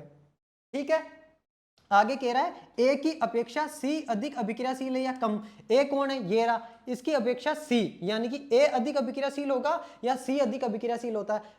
वैसे तो देखो एक समूह में पाए जाने वाले तत्वों की सबकी अभिक्रियाशीलता एक समान होती है, लेकिन आपको याद हो तो मैंने एक चीज बताई थी आपको कि जितना छोटा आकार होगा ना उसकी अभिक्रियाशीलता उतनी ज्यादा होगी, जैसे जैसे आकार बढ़ता जाएगा अभिक्रियाशीलता कम होती जाएगी। यानी कि ऊपर पाए जाने वाले तत्वों का आकार छोटा होता है, ऊपर से मैंने आपको बताया जैसे जैसे नीचे जाते हैं आकार बढ़ता जाता है, इसका मतलब नीचे वाले की अभिक्रियाशीलता कम होगी। तो ये पूछ रहा है ए की अपेक्षा सी, ए की अपेक्षा सी अधिक अभिक्रियाशील है या कम? तो कम है साहब, ए ज्यादा अभिक्रियाशील है, सी कम अभिक्रियाशील है। और ये बात कैसे पता चलती है? कि ऊपर वालों का कॉर्नर में पाए जाने वालों का आकार, परमाणु आकार छोटा होता है, इस वजह से उनके अंदर इलेक्ट्रॉन को जल्दी लेने की क्षमता होती है, यानी कि वो जल्दी ज्यादा एक्टिव होते हैं, जैसे जैसे नीचे जाते हैं वो एक्टिवनेस कम होती जाती है। अगला कह रहा है सी का साइज बी से बड़ा होगा या छोटा? अब ये सी है, ये बी है, अब बी इस तरफ पाया जा रहा है, सी उस तरफ पाया जा रहा है, इनमें से बड़ा कौन होगा? बड़ा सी होगा। ये कह रहा है सी का साइज बी से बड़ा होगा या छोटा? तो सी बी से अच्छा छोटा होगा ना, छोटा होगा ना, क्योंकि दाईं ओर से बाईं ओर जाते हैं तो आकार में कमी होती है, इसका मतलब सी का आकार बी से छोटा होगा। तो ये कह रहा है छोटा होगा या बड़ा? तो हम कहेंगे छोटा होगा साहब। अगला कह रहा है तत्व ए किस प्रकार के आयन धनायन या ऋणायन बनाएगा? ए कौन सा है? ये वाला। ऑब्वियस ही बात है यार, क्लोरीन को एक इलेक्ट्रॉन की कमी है तो ये माइनस बनाएगा, यानी कि ये क्या बनाएगा? ये ऋणायन बनाएगा। और ये वाला जो प्रश्न है ना एनसीईआरटी किताब में, वही वाला जो 5वां चैप्टर मैंने आपको बताया, जिसकी पीडीएफ मैंने आपको अपने एप्लीकेशन में अवेलेबल करवा रखी है, उस 5वें चैप्टर के लास्ट में दिया हुआ है। और जनरली अभी ये ट्रेंड देखा जा रहा है, चाहे पशु परिचर की बात करो, चाहे अभी लेटेस्ट में आपके सीटी वाले जो एग्जाम हुए, इनके अंदर एनसीईआरटी के पीछे के सवालों को है जैसा का जैसा उठा लिया एग्जामिनर ने। अब पीछे के सवाल है जैसे जैसा उठा रहा है, बहुत सारे साथियों को तो पीछे के जो सवाल होते हैं वो पढ़ करके समझ ही नहीं आते कि यार पूछना क्या चाह रहा है, पता ही नहीं चलता वो पूछना क्या चाह रहा है। तो आपके गुरुजी बैठे ना उन सवालों को बिल्कुल आसान भाषा में आपको समझाने के लिए। अब ये सवाल पीछे का सवाल है, समझ में आ गया आराम से, ये 16वां समूह, ये 17वां समूह, कौन कौन से तत्व पाए जाते हैं, ट्रिक के माध्यम से याद कर लिए। और मैंने जो आपको तरीका बताया कि बाईं से दाईं ओर जाने पर परमाणु आकार में कमी होती है, ऊपर से नीचे जाने पर परमाणु आकार में वृद्धि होती है, ऊपर की ओर जो है अभिक्रियाशीलता कम होती है, नीचे जाने पर अभिक्रियाशीलता कम होती जाती है। ये जो मैं बातें बता रहा हूं इनको लिख लो, कॉपी में नोट करके रख लो। 5वें चैप्टर का पूरा सार आपके सामने, इस सवाल को आपने आसानी से सॉल्व भी कर लिया। अब आ जाऊं नेक्स्ट प्रश्न के ऊपर। अच्छा, यहां तक आपके आवर्त सारणी पूरी कंप्लीट हो जाती है। ये वाला सवाल मैंने फोटो सबसे लास्ट में इसलिए लगाई ताकि ये पता चल जाए आवर्त सारणी यहां पर कंप्लीट हो चुकी है। अब अपन रासायनिक अभिक्रियाओं के बारे में बात करेंगे। अब ज्यादा टाइम नहीं लूंगा आपका, 1 बाय 1 करके एक एक अभिक्रिया के बारे में डिस्कस कर लेते हैं। रासायनिक अभिक्रिया यानी कि रासायनिक परिवर्तन, भौतिक परिवर्तन और रासायनिक परिवर्तन, दो प्रकार के परिवर्तन होते हैं, एक एक करके अभी बात करेंगे। पहला सवाल देखो, रासायनिक परिवर्तन या रासायनिक अभिक्रिया के होने के संभावित प्रेक्षण क्या क्या है। यानी कि आपके सामने 4 चीजें लिखी हुई है, इन 4 चीजों में से कौन कौन सी चीजों के होने की संभावना है रासायनिक अभिक्रिया के अंदर, बताओ जरा फटाफट कमेंट बॉक्स के अंदर मुझे कमेंट करके। देखो, पहला ऑप्शन है आपके सामने अवस्था में परिवर्तन, रंग में परिवर्तन, गैस का निष्कासन या तापमान में परिवर्तन। तो इसके लिए आपको क्या करना है, 2 चीजें ध्यान रखनी है। जिन साथियों ने पुरानी क्लासेस नहीं देख रखी है, एक बार जाकर के पुरानी क्लासेस भी देख लेना। एक होता है साथियों आपके भौतिक परिवर्तन और एक होता है रासायनिक परिवर्तन। दूसरा कौन सा होता है? रासायनिक परिवर्तन। अच्छा, भौतिक परिवर्तन का मतलब क्या होता है? भौतिक परिवर्तन का मतलब मैंने आपको एनसीईआरटी पर आधारित करके अच्छे से समझा रखा है। जब किसी भी धातु, किसी भी चीज, प्रकृति में पाई जाने वाली चीज की अवस्था में यदि परिवर्तन होता है, इसमें अवस्था में, अवस्था का मतलब क्या है? उसका रंग, उसकी गंध, या फिर उसका आकार, या उसका आमाप। आमाप का मतलब है उसका साइज। आकार, आमाप, रंग, गंध, इस प्रकार की चीजों में अगर परिवर्तन हो रहा है तो वो भौतिक परिवर्तन होता है। और रासायनिक परिवर्तन में क्या होता है? अच्छा, जो भौतिक परिवर्तन होता है ये भौतिक परिवर्तन उत्क्रमणीय भी होता है। ये भी बात ध्यान है ना आपको, जिन साथियों ने पहले पढ़ रखा है मुझसे उनको अच्छे से ध्यान होगा। उत्क्रमणीय का मतलब रिवर्सिबल प्रोसेस, यानी कि भौतिक परिवर्तन उत्क्रमणीय होता है, एक बार आगे घटित हो गया तो वापस पीछे भी हो सकता है। और इसकी अवस्था में परिवर्तन होता है, यानी पदार्थ के रंग में परिवर्तन हुआ, उस रंग को वापस से बदला जा सकता है। गंध में परिवर्तन, आकार, आमाप, इन चीजों के अंदर परिवर्तन होता है, ये जिनको अपन वापस से रिवर्सिबल भी ला सकते हैं। जबकि रासायनिक परिवर्तन परमानेंट परिवर्तन हो जाता है। अब ये कह रहा है रासायनिक परिवर्तन या फिर रासायनिक अभिक्रिया, तो रासायनिक अभिक्रिया के अंदर भी क्या होता है? रासायनिक परिवर्तन ही होता है रासायनिक अभिक्रिया के अंदर भी। अब आपसे एग्जामिनर ने पूछा है साहब कि इनके होने के संभावित प्रेक्षण क्या क्या है? अवस्था में परिवर्तन, तो देखो अवस्था में परिवर्तन, रासायनिक जो परिवर्तन होता है ना, ध्यान रखना उसमें अवस्था में भी परिवर्तन हो सकता है, होगा ही होगा, ऐसा नहीं कह रहा हूं। और यहां पर भी इसने संभावित पूछा है, तो संभावना की बात कर रहा है, तो हमें तो बेस्ट ऑप्शन चूज करना है। यानी कि अवस्था में परिवर्तन हो भी सकता है और नहीं भी हो सकता है, क्योंकि अवस्था में परिवर्तन ज्यादातर किसमें होता है? भौतिक परिवर्तन में होता है। अवस्था परिवर्तन से कभी भी पदार्थ के केमिकल कंपोजिशन के अंदर चेंजेस नहीं होता है, जबकि रासायनिक परिवर्तन के अंदर पदार्थ का रासायनिक संगठन में बदलाव हो जाता है, उसके केमिकल कंपोजिशन के अंदर बदलाव हो जाता है। दूसरा कह रहा है रंग में परिवर्तन। अब रंग में भी परिवर्तन केमिकल कंपोजिशन में, केमिकल चेंज के अंदर हो सकता है। गैस का निष्कासन, यानी कि जब कोई केमिकल रिएक्शन होती है उसमें गैस भी निकल सकती है ना, जैसे कार्बन डाइऑक्साइड गैस है, या फिर मान लो कि अपन जैसे किसकी बुझे हुए चूने की अपन अभिक्रिया करवाते हैं जब जल से, तो वहां पर आपकी कार्बन डाइऑक्साइड गैस भी निकलती है, तो गैस भी निकल सकती है रासायनिक अभिक्रिया के अंदर। तापमान में परिवर्तन, तापमान में भी परिवर्तन हो सकता है, तो ये तीनों चीजें भी हो सकती है, अवस्था में भी परिवर्तन हो सकता है। लेकिन हमको बेस्ट ऑप्शन चूज करना है, ये कह रहा बी सी डी तीनों जबकि ए नहीं, तो अपन चूज तो इसको करेंगे। यानी कि अवस्था में परिवर्तन वैसे तो भौतिक परिवर्तन को दर्शाता है, लेकिन यहां पर इसने संभावना की बात करी, अगर ये हमसे कहता चारों तो हम चारों चूज कर लेते, लेकिन चूंकि इसने बोला बी सी डी इन तीनों में से किसी एक को चूज करो, या किसी एक को चूज करोगे तो ध्यान रखना केमिकल में रंग में भी परिवर्तन होता है, केमिकल कंपोजिशन जब चेंज होता है तब गैस का भी निष्कासन होता है, गैस भी निकलती है रासायनिक अभिक्रिया में। अभी आगे पढ़ेंगे अपन रासायनिक अभिक्रियाएं, है ना, द्विविस्थापन अभिक्रिया, विस्थापन अभिक्रिया, संयोजन अभिक्रिया, वियोजन अभिक्रिया, ऑक्सीकरण अभिक्रिया, अपचयन अभिक्रिया, उष्माक्षेपी अभिक्रिया, उष्माशोषी अभिक्रिया, सारी अभिक्रियाएं 1 बाय 1 अपन पढ़ेंगे। तो ये सारी की सारी चीजें होती है आपके रासायनिक परिवर्तन या फिर रासायनिक अभिक्रिया के अंदर। नेक्स्ट प्रश्न देखो, मैग्नीशियम यानी कि Mg की क्या होती है? संयोजकता +2। इस Mg धातु का बर्नर से दहन करवाने पर, यानी कि बर्नर से, इस प्रकार से बर्नर से जब मैग्नीशियम धातु को जलाते हैं तो वह किस प्रकार के रंग की ज्वाला के साथ में जलकर चूर्ण में परिवर्तित हो जाती है। यानी कि ये देखो, ये मैग्नीशियम रिबन है, इस मैग्नीशियम रिबन को आप चिमटे से पकड़ करके जब जलाते हो बर्नर की सहायता से, तो इस कटोरी के अंदर नीचे चूर्ण इकट्ठा होता रहता है, यानी कि वो धातु जल जल करके चूर्ण के फॉर्म में कन्वर्ट हो जाती है। आपसे ये पूछ रहा है किस प्रकार की ज्वाला के साथ में ये जलती है, और ये बात कौन बताएगा आपको? ये बात एनसीईआरटी की किताब बता रही है आपको, 10th का जो आपके चैप्टर नंबर 5 है वो बता रहा है। मैग्नीशियम रिबन का वायु में दहन करने पर मैग्नीशियम ऑक्साइड को ग्लास में इकट्ठा कर लिया, यानी कि ये जो आपका मैग्नीशियम है इसकी जब वायु से अभिक्रिया करवाएंगे, वायु से अभिक्रिया करवाने का मतलब जला रहे हैं इसको, जलाने का मतलब ऑक्सीजन से इसकी अभिक्रिया हो रही है, और जब ये ऑक्सीजन से अभिक्रिया करेगा साथ ये क्या बनाएगा? MgO बनाएगा। क्योंकि देखो मैग्नीशियम जो है इसके 2 मॉलिक्यूल ले लो, इसके भी 2 मॉलिक्यूल बन जाएंगे, ये अभिक्रिया आपकी संतुलित हो गई। अब जो मैग्नीशियम है इसकी +2 ऑक्सीकरण अवस्था होती है, ऑक्सीजन की -2 होती है, तो ये ऑक्सीजन और मैग्नीशियम मिलकर के MgO बन गया। और क्योंकि 2 अणु थे तो 2 अणु यहाँ लगाए, इनको संतुलित करने के चक्कर में मैग्नीशियम के आगे भी 2 अणु लगाना पड़ा। इस प्रकार से रिएक्शन हो गई आपकी संपन्न। अब देखो यहाँ पर ये जो मैग्नीशियम ऑक्साइड बनाना साथियों, ये मैग्नीशियम ऑक्साइड का एक क्या बना है? चूर्ण बना है। और ये चूर्ण साथियों किस रंग का है? तो ये चूर्ण भी सफेद रंग का है, ये भी ध्यान रखना। जब मैग्नीशियम रिबन को जलाया जाता है तो जलने के बाद में जो चूर्ण बनता है वो कैसे रंग का होता है? सफेद रंग का होता है। और जलते टाइम यहाँ पर जो ज्वाला उत्पन्न हो रही है ना, वो ज्वाला किस रंग की होती है? ध्यान रखना, वो भी श्वेत रंग की होती है। सफेद ज्वाला के साथ में मैग्नीशियम रिबन जलता है। एग्जामिनर पूछेगा आपसे, 100% पूछेगा, मैग्नीशियम रिबन को जलाने पर किस प्रकार की ज्वाला उत्पन्न होती है, या जलने के बाद में जो चूर्ण बनता है उसका कलर कैसा होता है? ध्यान रखना, जला करके देख लेना, मैग्नीशियम का रिबन ला करके, छोटा सा एक्सपेरिमेंट है। श्वेत ज्वाला होगी, यहाँ पर पीली नहीं होगी, नीली नहीं होगी, धुएंधार नहीं होगी, बल्कि कैसी होगी? श्वेत ज्वाला होगी। श्वेत ज्वाला के साथ में जल करके मैग्नीशियम ऑक्साइड बनेगा, ये एक चूर्ण बन जाएगा जो कि खुद कैसा होगा? सफेद रंग का होगा। ये आपके सामने रिएक्शन दी हुई है, मैग्नीशियम O2 से क्रिया करके MgO बना रहा है जो कि श्वेत चूर्ण है। अगला सवाल है कि रासायनिक समीकरण के रिक्त स्थान पर उत्पाद कौन सा होगा। ये रासायनिक समीकरण आपके सामने लिखी हुई है, इसमें जो खाली जगह दी हुई है वहां पर आपको बताना क्या प्रोडक्ट बनेगा, क्या उत्पाद बनेगा। यहां पर है आपके सामने Fe को बोलते हैं अपन आयरन या फिर फेरस।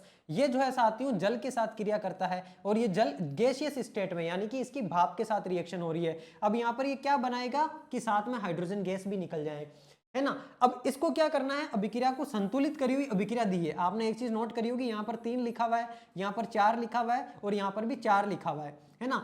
अब जो बंदा, जो विद्यार्थी ये दिमाग लगा लेगा कि यार संतुलित करना है मुझे अभिक्रिया को, वो दिमाग लगा करके भी सवाल को कर सकता है। अभी इसके साइंटिफिक फैक्टर की तरफ भी जाएंगे, लेकिन दिमाग से कैसे सोल्व करोगे। आयरन कितने हैं, 3 है, इसका मतलब यहां पर भी जो आयरन बनेंगे वो 3 होंगे। इसमें आयरन कितने, 2 है, इसका मतलब ये हो नहीं सकता। इसमें 1 है, ये भी नहीं हो सकता। इसमें 3 है तो ये हो सकता है, इसमें 1 ये भी नहीं हो सकता। इसका मतलब यही वाला होगा। बिल्कुल राइट आंसर भी यही वाला है। यहां पर बनेगा क्या, Fe3O4 बनेगा। अब ये अभिक्रिया देख लो पूरी की पूरी संतुलित है। Fe कितने, 3 है, यहां पर भी Fe 3 है। अभिक्रिया संतुलन का मतलब होता है अभिक्रिया कब संपन्न होती है। अभिक्रिया साथियों, अभिकारक जो होते हैं ना, वो अभिकारक आपस में अभिक्रिया करते हैं, यानी कि उनके रासायनिक बंध टूटते हैं और नए बंध बनते हैं, और इस प्रकार से अभिक्रिया, अभिकारक से इस तरफ क्या बनते हैं, आपके उत्पाद बनते हैं। यानी कि अभिक्रिया संपन्न होने के लिए इस प्रकार A+B ये 2 अभिकारक रिएक्शन करेंगे। यहाँ पर या तो हम तापमान देंगे या उष्मा देंगे या कुछ ना कुछ उत्प्रेरक डालेंगे। अब इस उत्प्रेरक के डालने पर इस तरफ उत्पाद बनता है C+D, ये इस प्रकार से उत्पाद बनता है। तो उत्पाद बनता है जब अभिकारक आपस में रिएक्शन करते हैं तो, और ये वाले अभिकारक रिएक्शन कर रहे हैं, ये उत्पाद बन रहे हैं।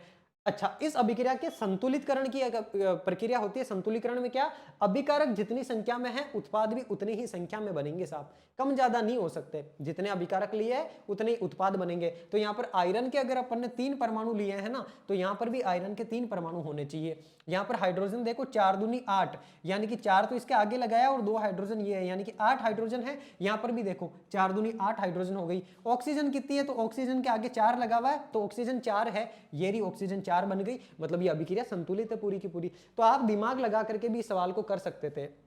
अब यहां पर जो ये Fe3O4 बना है ना, इस Fe3O4 को क्या बोलते हैं, तो इसका नाम आपको ध्यान होना चाहिए। इसको बोलते हैं साथियों आयरन ऑक्साइड। क्या बोलते हैं, आयरन ऑक्साइड बोलते हैं इसको। आयरन ऑक्साइड भी कह सकते हो, या फिर इसको मैग्नेटाइट भी बोला जाता है। क्या बोला जाता है, मैग्नेटाइट। ये बकायदा आपके एनसीईआरटी में लिखा हुआ है। इसका नाम आयरन ऑक्साइड भी होता है, मैग्नेटाइट भी होता है, ठीक है। इसके अलावा एक नाम और भी होता है इसका, वो आगे बताऊंगा। लेकिन पहले ये ध्यान रखो कि जो ये आयरन होता है, इस आयरन का साथियों यहां पर तो इसने क्या करी है, जल से अभिक्रिया करके Fe3O4 बना दिया। अब यहां पर इस आयरन की संयोजकता कितनी है, इस आयरन की संयोजकता कितनी है, Fe की। तो इस Fe की संयोजकता यहां पर देखो कितनी आ रही है, Fe की संयोजकता यहां पर आ जाएगी साथियों आपके +4। जो Fe होता है ना, ये Fe जनरली साथियों देखो FeO भी बनाता है, Fe2O3 भी बनाता है और Fe3O4 भी बनाता है। इस प्रकार से ये 3 एलिमेंट, 3 जो यौगिक है वो बनाता है। और इन 3 यौगिकों में से देखो ये वाला जो होता है, इसको तो बोलते हैं अपन फेरस ऑक्साइड। क्या बोलते हैं, FeO को तो बोलते हैं फेरस ऑक्साइड। ये बातें भी ध्यान होनी चाहिए आपको, क्योंकि एग्जामिनर आपसे पूछ सकता है फेरस ऑक्साइड का रासायनिक सूत्र बताओ क्या होता है। ध्यान होना चाहिए, FeO जो है ये फेरस ऑक्साइड का सूत्र होता है। दूसरा सूत्र आपके सामने लिखा हुआ Fe3O4।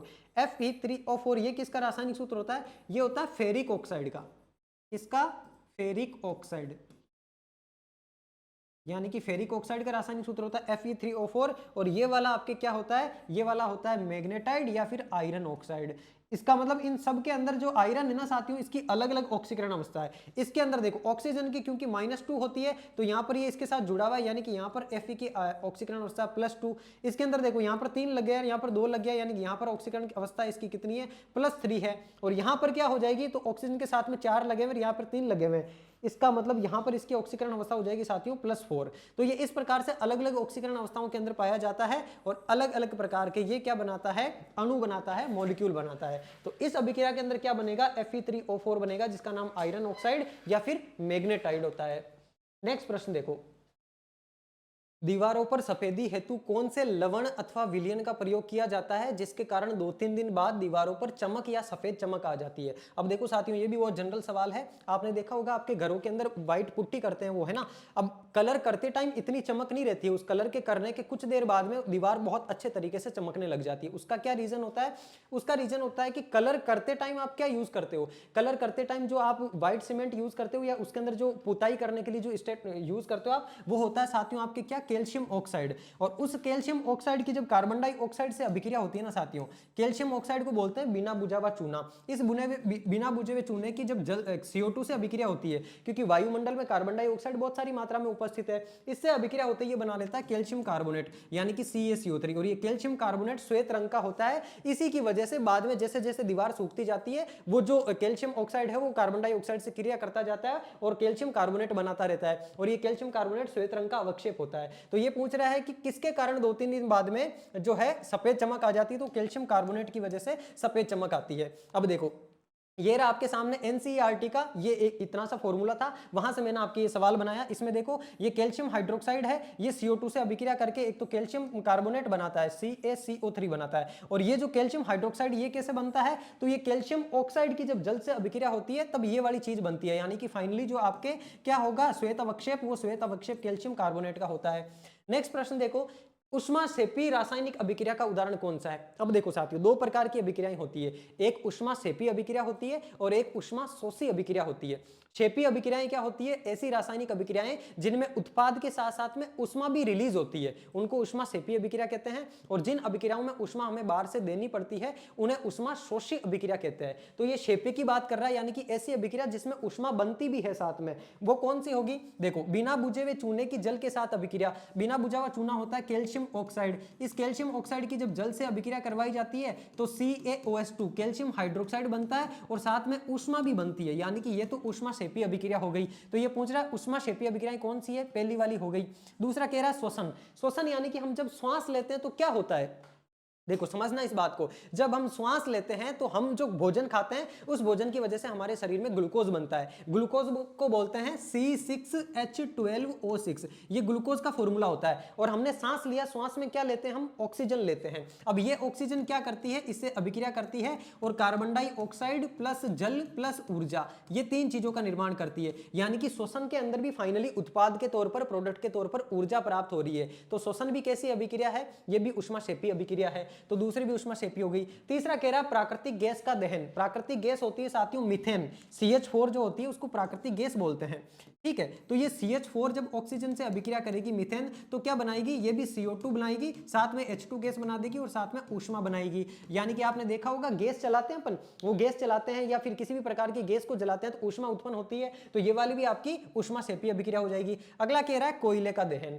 कोयला होता है साथियों कार्बन, और कार्बन की जब ऑक्सीजन से अभिक्रिया होती है तो CO2 बनता है, और कोयले के दहन में किसी भी प्रकार की ऊष्मा रिलीज नहीं होती है, यानी कि ये वाली ऊष्माक्षेपी अभिक्रिया नहीं होगी। अगला कह रहा है शाक सब्जियों का विघटित होना, यानी कि जो शाक सब्जियां होती है, वनस्पति होती है, ये वनस्पति विघटित होकर के क्या बनाती है? जीवाश्म बनाती है। और ये जीवाश्म साथियों क्या देते हैं? ऊर्जा देते हैं। जैसे आपने बायोगैस देखा होगा, गोबर से जो गैस बनाते हैं वो गैस फाइनली जाकर के ऊर्जा ही देती है अपन को, तो ये भी एक ऊष्माक्षेपी अभिक्रिया होगी। तो पूछ रहा है कौन कौन से उदाहरण है? तो 1, 2, 3 और 5। 1, 2, 3 और 5 किसमें दिख रहा है? ये ऑप्शन नंबर डी जो है आपका इसका राइट आंसर हो जाएगा। कोयले का दहन जो होता है साथियों, ये एक तरीके की ऊष्माशोषी अभिक्रिया है। इसमें कार्बन और ऑक्सीजन को जब अपन बाहर से जलाएंगे, यानी कि ऊष्मा इसको देनी पड़ेगी, तब जाकर के CO2 गैस बनेगी। तो ये ऊष्माशोषी है, ऊष्माक्षेपी अभिक्रिया नहीं है। और ये एक तरीके से संयोजन अभिक्रिया भी है। संयोजन अभिक्रिया क्या होती है? दो अभिकारक मिलकर जब एक नया उत्पाद बनाते हैं उसको हम संयोजन अभिक्रिया बोलते हैं।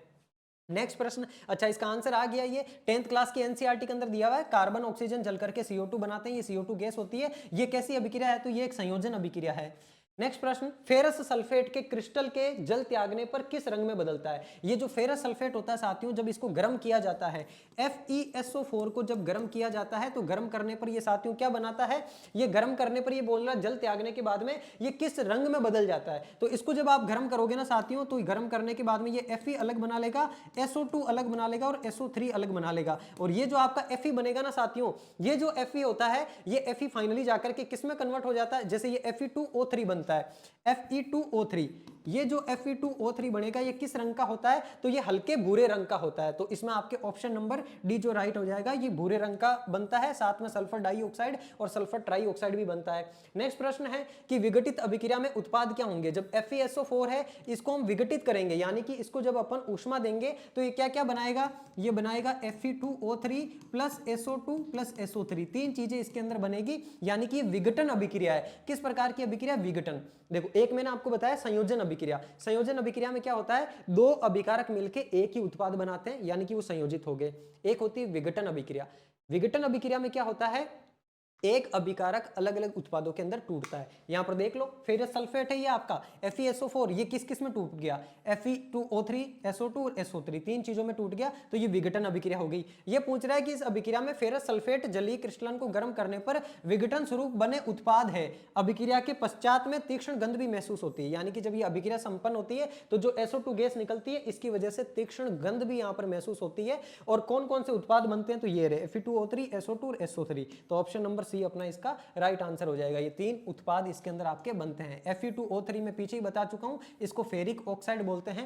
और Fe3O4 को क्या बोलते हैं? आयरन ऑक्साइड, या फिर दूसरा क्या नाम था? फटाफट कमेंट बॉक्स में बता दो। एक था आपके FeO, जिसको फेरस ऑक्साइड बोलते हैं। नेक्स्ट प्रश्न, लेड नाइट्रेट के तापन से विघटन अभिक्रिया के फलस्वरूप भूरे रंग का धुआं किस गैस का होता है?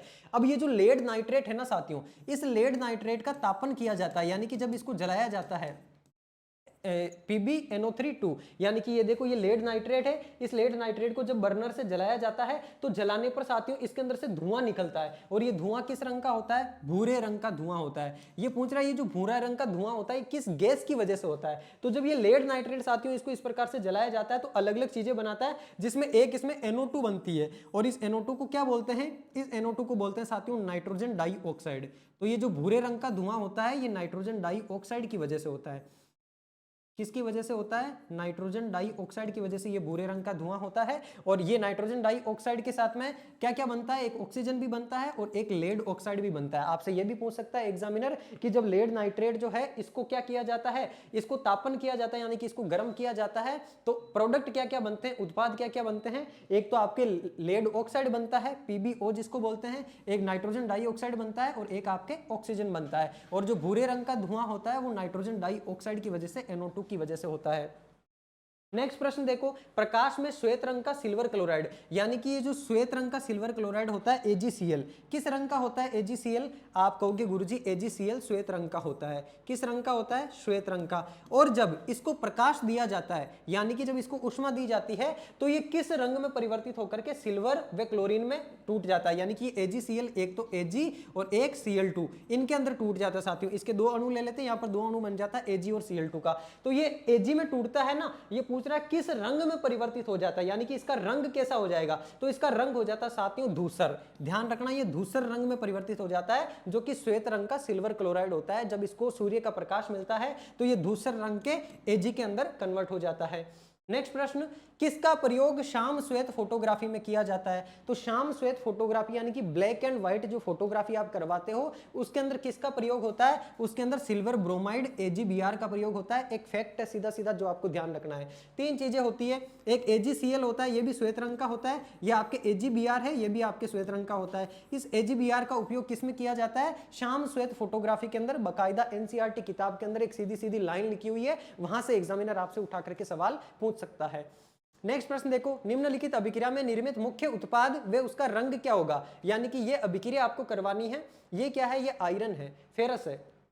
इस फेरस की जब कॉपर सल्फेट से CuSO4 से, AQ का मतलब ये एक्वस स्टेट के अंदर, यानी कि ये जलीय स्टेट के अंदर है और ये सॉलिड स्टेट के अंदर है। जब आयरन की कॉपर सल्फेट से अभिक्रिया करवाते हैं तो फाइनली क्या बनेगा? तो देखो मेरे प्यारे साथी, यहां पर ये अभिक्रियाशीलता जो श्रेणी होती है उसके आधार पर ये सवाल आप सोल्व कर पाओगे। अभिक्रियाशीलता श्रेणी के अंदर आपको ये ध्यान होना चाहिए कि जिन धातुओं की या जिन तत्वों की अभिक्रियाशीलता ज्यादा होती है वो कम अभिक्रियाशील तत्व को उसकी जगह से विस्थापित कर देते हैं, उसकी जगह खुद ले लेते हैं। यानी कि फेरस जो है ये अधिक अभिक्रियाशील है कॉपर से, इस वजह से ये फेरस क्या करेगा? इसको इसकी जगह से विस्थापित कर देगा और फेरस सल्फेट बना लेगा, FeSO4 बना लेगा और साथ में कॉपर को अलग कर देगा। इसका मतलब इसमें जो FeSO4 बनेगा उस FeSO4 का रंग कैसा होगा आपसे ये पूछा है। देखो एक तो Fe2SO4 बना है और एक यहाँ पे FeSO4 बना है, तो नीले रंग का FeSO4 बनेगा, Fe2SO4 बनेगा या FeSO4 बनेगा।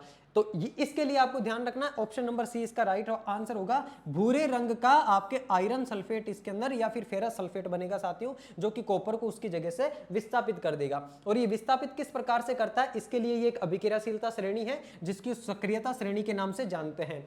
Potassium, sodium, calcium. अब देखो आयरन कहां पर है, इसमें आयरन ये रहा, कॉपर कहां पर है, ये रहा। अब आयरन ऊपर है इस श्रेणी में इससे, इसका मतलब आयरन की अभिक्रियाशीलता कॉपर से ज्यादा है, तो कॉपर को उसकी जगह से आयरन विस्थापित कर सकता है। इसका मतलब ये जो अभिक्रिया हुई है आपकी, ये किस प्रकार की अभिक्रिया है, ये भी आप लिख सकते हो, ये आपकी एक विस्थापन अभिक्रिया है।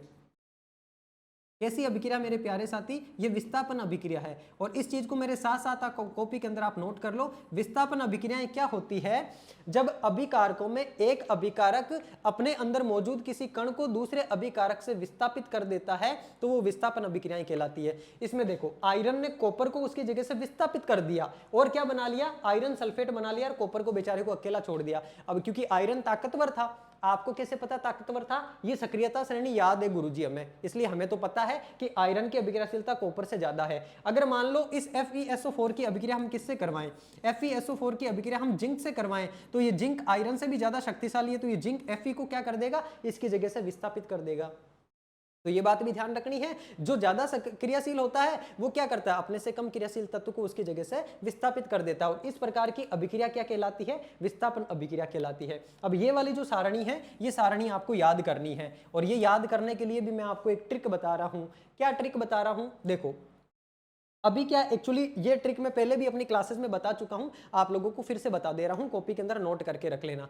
आप जैसे अभी क्या कर रहे हो, एग्जाम की तैयारी कर रहे हो कि गुरुजी हम तो पढ़ाई कर रहे हैं। अब खुदा ना खास्ता आप में से कोई साथी ऐसा हो जिसके बन जाए भाई साहब कोई गर्लफ्रेंड, यानी कि जिससे वो प्यार करते हो, प्रेमिका आपकी मिल जाए आपको। अब आपकी प्रेमिका का आ रहा है सामने बर्थडे, ठीक है, मान लो कि आपकी 28 फरवरी को आपकी प्रेमिका का बर्थडे है। अब आपकी प्रेमिका आपसे कार की डिमांड करती है कि यार बेबी मुझे तो कार चाहिए। अब आप अभी तो उसको कार दे नहीं सकते, आप तो खुद बेरोजगार हो, बेरोजगार हो तो कार कहां से दोगे। जब आप जॉब लग जाओगे, एनआर सर से पढ़ोगे, बढ़िया कंटेंट क्वालिटी एजुकेशन से पढ़ करके बढ़िया तरीके से एग्जाम दे करके आओगे, बहुत अच्छे से टेस्ट की प्रैक्टिस करके फाइनली जॉब ले लोगे, सिलेक्शन ले लोगे। सिलेक्शन लेने के बाद अपन राजा भोज, फिर आप जाकर के अपनी गर्लफ्रेंड को बोलोगे कर दिया नाराज तूने कार मांग कर जन्मदिन पर, यानी कि जब मैं तैयारी कर रहा था उस टाइम तूने मेरे से कार मांगी और मुझे नाराज कर दिया था क्योंकि मेरे पास पैसे नहीं थे और तूने कार मांग ली। तो कर दिया नाराज तूने कार मांग कर जन्मदिन पर, उस टाइम तो तूने मुझे नाराज कर दिया, उस टाइम मैं दे नहीं पाया, लेकिन अभी तो मैं कैपेबल हूं, जॉब लग गई है साहब मेरी, अभी अपन राजा भोज है, तो अपन अब क्या करेंगे, अब तुमको तो भाई साहब सोने चांदी के आभूषण भी करवा देंगे। तो ये एक स्टेटमेंट याद रखना, कर दिया नाराज तूने कार मांग कर आलू वाले जन्मदिन पर, फिर भी हैं करवाए हार चांदी सोने के, यानी तूने तो कार मांग के नाराज किया मुझे, लेकिन फिर भी मैं अब तेरे लिए क्या करवा रहा हूं, सोने चांदी के आभूषण करवा रहा हूं।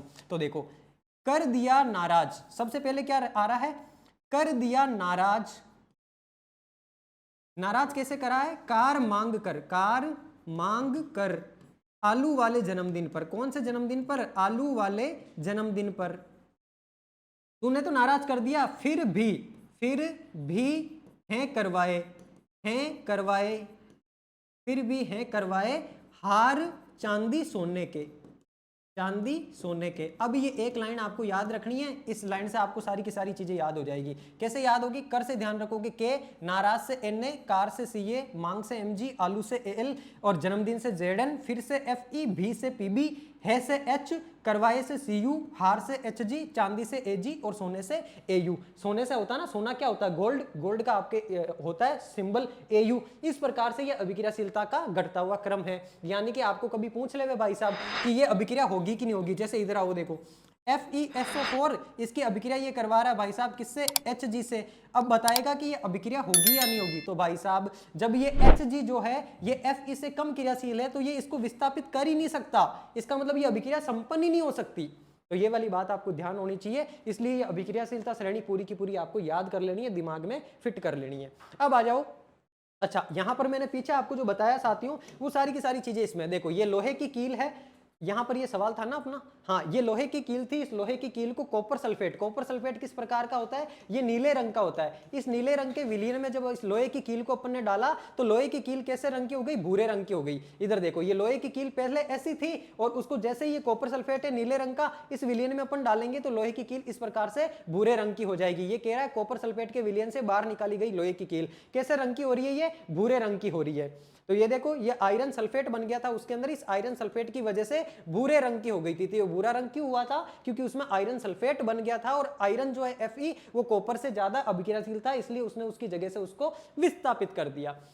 ये इसका आंसर भी आ गया आपके कि ये फेरस सल्फेट कैसे रंग का होता है, भूरे रंग का होता है।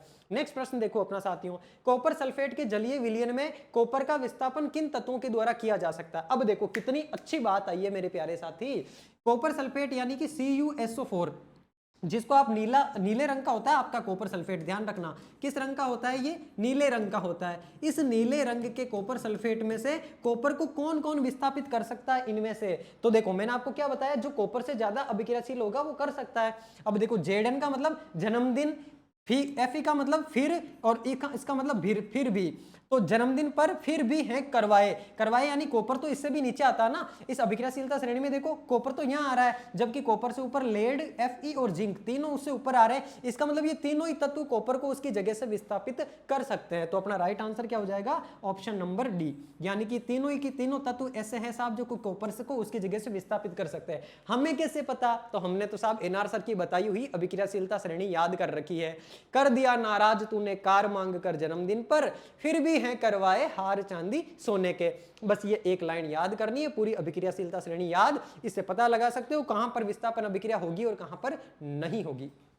नेक्स्ट प्रश्न आपके सामने, ये अभिक्रिया दी हुई है आपको कि Na2SO4 और BaCl2, Na2SO4 को बोलते हैं सोडियम सल्फेट और BaCl2 होता है बेरियम क्लोराइड। ये बोल रहा है इस अभिक्रिया के आधार पर निम्न कथनों को बताओ आप। पहली बात तो देखो ये अभिक्रिया संपन्न होगी क्या, तो बिल्कुल ये अभिक्रिया संपन्न होगी साहब। और ये अभिक्रिया किस प्रकार की अभिक्रिया है, द्विविस्थापन अभिक्रिया है, यानी कि इसमें दोहरा विस्थापन हो रहा है। उस अभिक्रिया में तो हमने देखा आयरन अकेला जाकर के कॉपर को उसकी जगह से विस्थापित कर दे रहा, तो वो तो केवल विस्थापन अभिक्रिया थी। इस अभिक्रिया में क्या हो रहा है, दो बार विस्थापन हो रहा है। कैसे, ये देखो ये जो अपने सोडियम भाई साहब है ना, ये सोडियम भाई साहब क्या करेंगे, इस बेरियम को इसकी जगह से विस्थापित कर देंगे, और ये बेरियम भाई साहब जो है ना, ये बेरियम भाई साहब क्या करेंगे, कलर यहां पे दूसरा यूज कर लेते हैं पहले। तो ये जो आपके बेरियम भाई साहब है ये जाकर के इस सोडियम को इसकी जगह से विस्थापित कर देंगे, तो बेरियम तो आ जाएगा यहाँ पर, यानी कि ये तो बना लेगा BaSO4, और ये जो सोडियम है ना साथियों ये Cl के साथ में चल जाएगा और ये बना लेगा NaCl सोडियम क्लोराइड। अब द्विविस्थापन हो गया, दोहरा विस्थापन हो गया ना, इसने इसकी जगह से इसको विस्थापित कर दिया, इसने इसकी जगह से इसको विस्थापित कर दिया। अब इन कथनों को पढ़ लेते हैं। कथन क्या कह रहे हैं, पहला कथन ये द्विविस्थापन अभिक्रिया का उदाहरण है, बिल्कुल साफ सही बात है, दो बार विस्थापन हो रहा है। ये अवक्षेप अभिक्रिया का उदाहरण है, अवक्षेप अभिक्रिया का उदाहरण है बिल्कुल है। क्यों है, क्योंकि यहां पर जो बेरियम सल्फेट होता है साथियों, ये बेरियम सल्फेट अवक्षेप के तौर पर नीचे इसमें जमा हो जाता है, तो ये अवक्षेप बनाता है, इसलिए अवक्षेप का उदाहरण है। इसमें उत्पाद के रूप में श्वेत रंग का अविलेय पदार्थ का निर्माण होता है। श्वेत रंग का अविलेय पदार्थ को ही अवक्षेप बोला जाता है। अवक्षेप का मतलब जो पानी के अंदर घुलता नहीं है बल्कि पानी के अंदर नीचे जमा हो जाता है, और नीचे जमा हुआ पदार्थ रहता है जो पानी के अंदर घुलेगा नहीं, उसी को अवक्षेप बोलते हैं। तो अवक्षेप के रूप में इस BaSO4 का निर्माण होता है, जो कि कैसे रंग का, श्वेत रंग का होता है साथियों। आपसे ये भी पूछ सकता है इसमें बेरियम सल्फेट किस रंग का है, ये श्वेत रंग का बेरियम सल्फेट है। ये बन गया, ठीक है, यानी कि ये वाली बात भी अपनी सही हो गई। अगला कह रहा है अवक्षेपित पदार्थ बेरियम सल्फेट है, तो ये तो हमने बता ही दिया साहब बेरियम सल्फेट है, ये बात भी सही हो गई। तो चारों के चारों तथ्य अपने क्या है इसके अंदर, राइट है। हो गया सवाल क्लियर। चलो ये इसका एक्सप्लेनेशन आपके सामने, ये बेरियम सल्फेट है, श्वेत रंग का अवक्षेप होता है बेरियम सल्फेट। अवक्षेप किसको कहते हैं, ध्यान रखना, जो पानी में घुलता नहीं है बल्कि जाकर के पानी के नीचे जमा हो जाता है। नेक्स्ट प्रश्न देखो आपके सामने मेरे प्यारे साथी, निम्नलिखित में से रेडॉक्स अभिक्रिया का उदाहरण नहीं है। यहां पर एक नया टर्म आया है रेडॉक्स अभिक्रिया। अब ये रेडॉक्स क्या भला होती है साहब, तो देखो एक अभिक्रिया होती है अपचयन अभिक्रिया, एक अभिक्रिया होती है ऑक्सीकरण अभिक्रिया। तो ऐसी अभिक्रिया जिसमें अपचयन और ऑक्सीकरण दोनों ही घटनाएं घटित हो रही हो, उस अभिक्रिया को हम रेडॉक्स अभिक्रिया बोल देते हैं। यानी कि एक तो ऐसी अभिक्रिया होती है जिसमें केवल ऑक्सीकरण होता है, उसको ऑक्सीकरण अभिक्रिया बोल देते हैं। अच्छा, अब ऑक्सीकरण का मतलब क्या होता है, किसी भी तत्व के साथ में ऑक्सीजन का जुड़ना या हाइड्रोजन का निकलना, यह ऑक्सीकरण होता है। या फिर इसके अलावा इलेक्ट्रॉन युग्म के आधार पर भी ऑक्सीकरण और अपचयन देखा जाता है ना। या तो ऑक्सीकरण कब होगा, जब ऑक्सीजन जुड़ेगा या हाइड्रोजन निकलेगा, और अपचयन कब होगा, अपचयन तब होता है जब ऑक्सीजन निकलता है और हाइड्रोजन जुड़ता है। उसके आधार पर आपको देखना है। यहां पर देखो CuO है, अब यहां पर ऑक्सीकरण अपचयन दोनों चीजें हो रही है क्या, वो देखना है आपको। तो जो CuO है साथियों, कॉपर ऑक्साइड, इसमें से क्या बन रहा है, Cu और H2O बन रहा है। अब देखो जो CuO है ना, इसमें से तो ऑक्सीजन अलग हो रहा है, इसमें से तो ऑक्सीजन अलग हो रहा है, यानी कि ऑक्सीजन का अलग होना क्या कहलाता है, अपचयन। यानी कि इसका तो यहां पर क्या हो रहा है, अपचयन हो रहा है। और यहां पर देखो ये हाइड्रोजन है ना, इस हाइड्रोजन के साथ में ऑक्सीजन जुड़ के H2O बना रहा है, यानी इस हाइड्रोजन का क्या हो रहा है, इसका हो रहा है ऑक्सीकरण। इसका मतलब इस एक ही अभिक्रिया के अंदर एक एलिमेंट का तो अपचयन हो रहा है और एक एलिमेंट का ऑक्सीकरण हो रहा है। इसका मतलब ये रेडॉक्स अभिक्रिया का उदाहरण है। तो ये तो रेडॉक्स अभिक्रिया का उदाहरण हो जाएगा।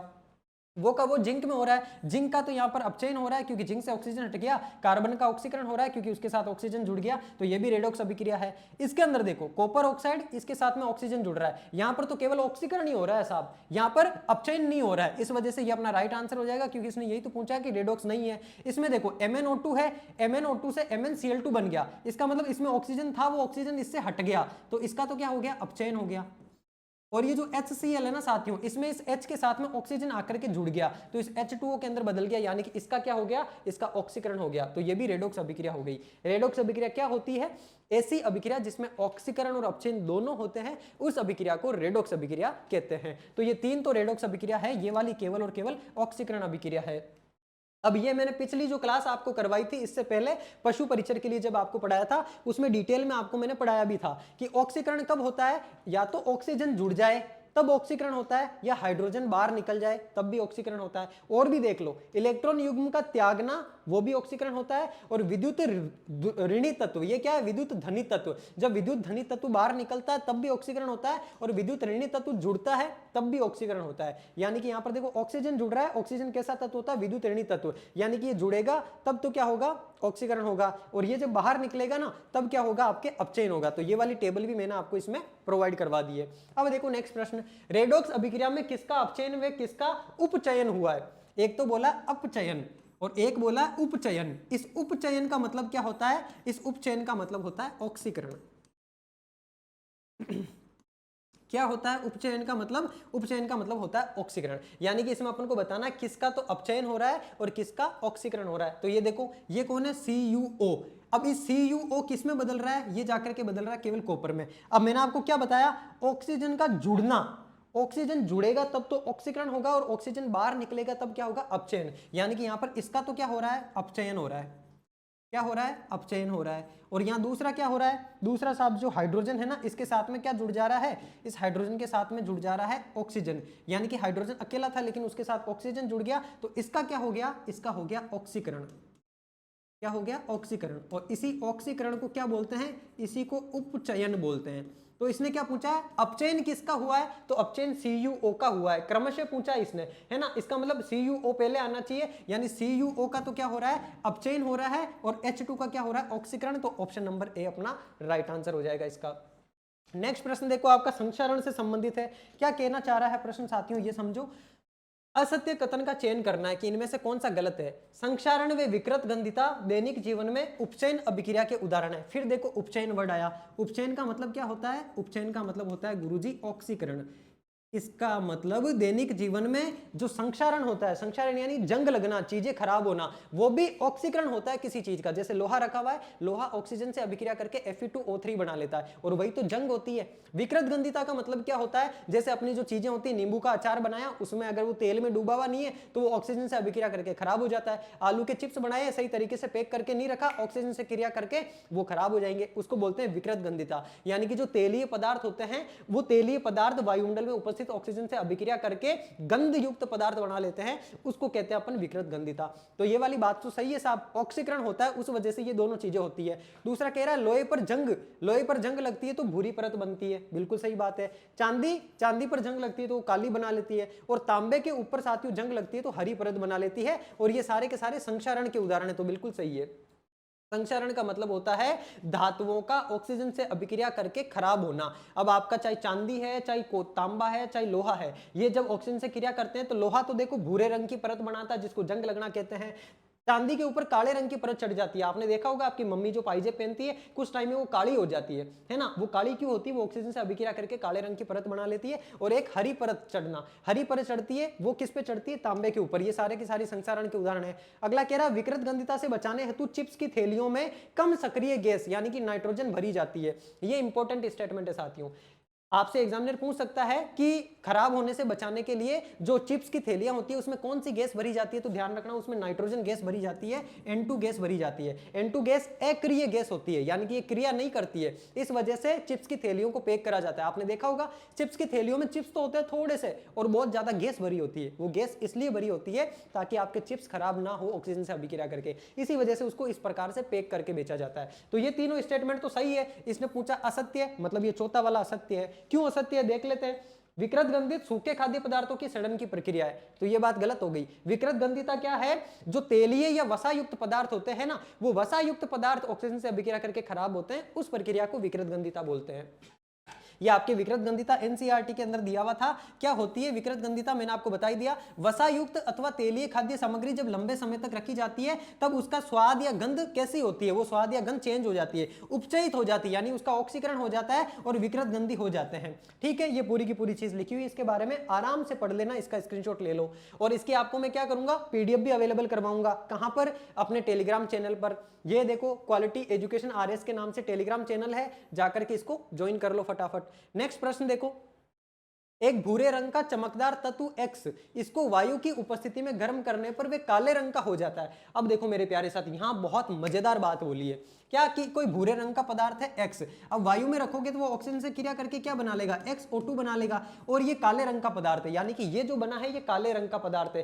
कब? जब उसको वायु की उपस्थिति में गर्म किया जाता है। तो गर्म करने पर जो काले रंग का पदार्थ बन रहा है, ये काले रंग के यौगिक का आपको नाम बताना है कि वो काले रंग का यौगिक कौन सा है। एक तो X कौन सा है और काले रंग का यौगिक कौन सा है। तो ध्यान रखना, जो अपना कॉपर होता है ना, इस कॉपर को जब साथियों जलाया जाता है ना, गर्म किया जाता है, गर्म करने का मतलब जब जलाया जाता है तो ये CuO बनाता है। ये CuO कैसे रंग का होता है? ये काले रंग का होता है, यानी कि वो X तो क्या हो गया? वो तो हो गया कॉपर, और जो आपके बनाएगा काले रंग का वो हो जाएगा CuO। इसका मतलब ऑप्शन नंबर ए राइट हो जाएगा।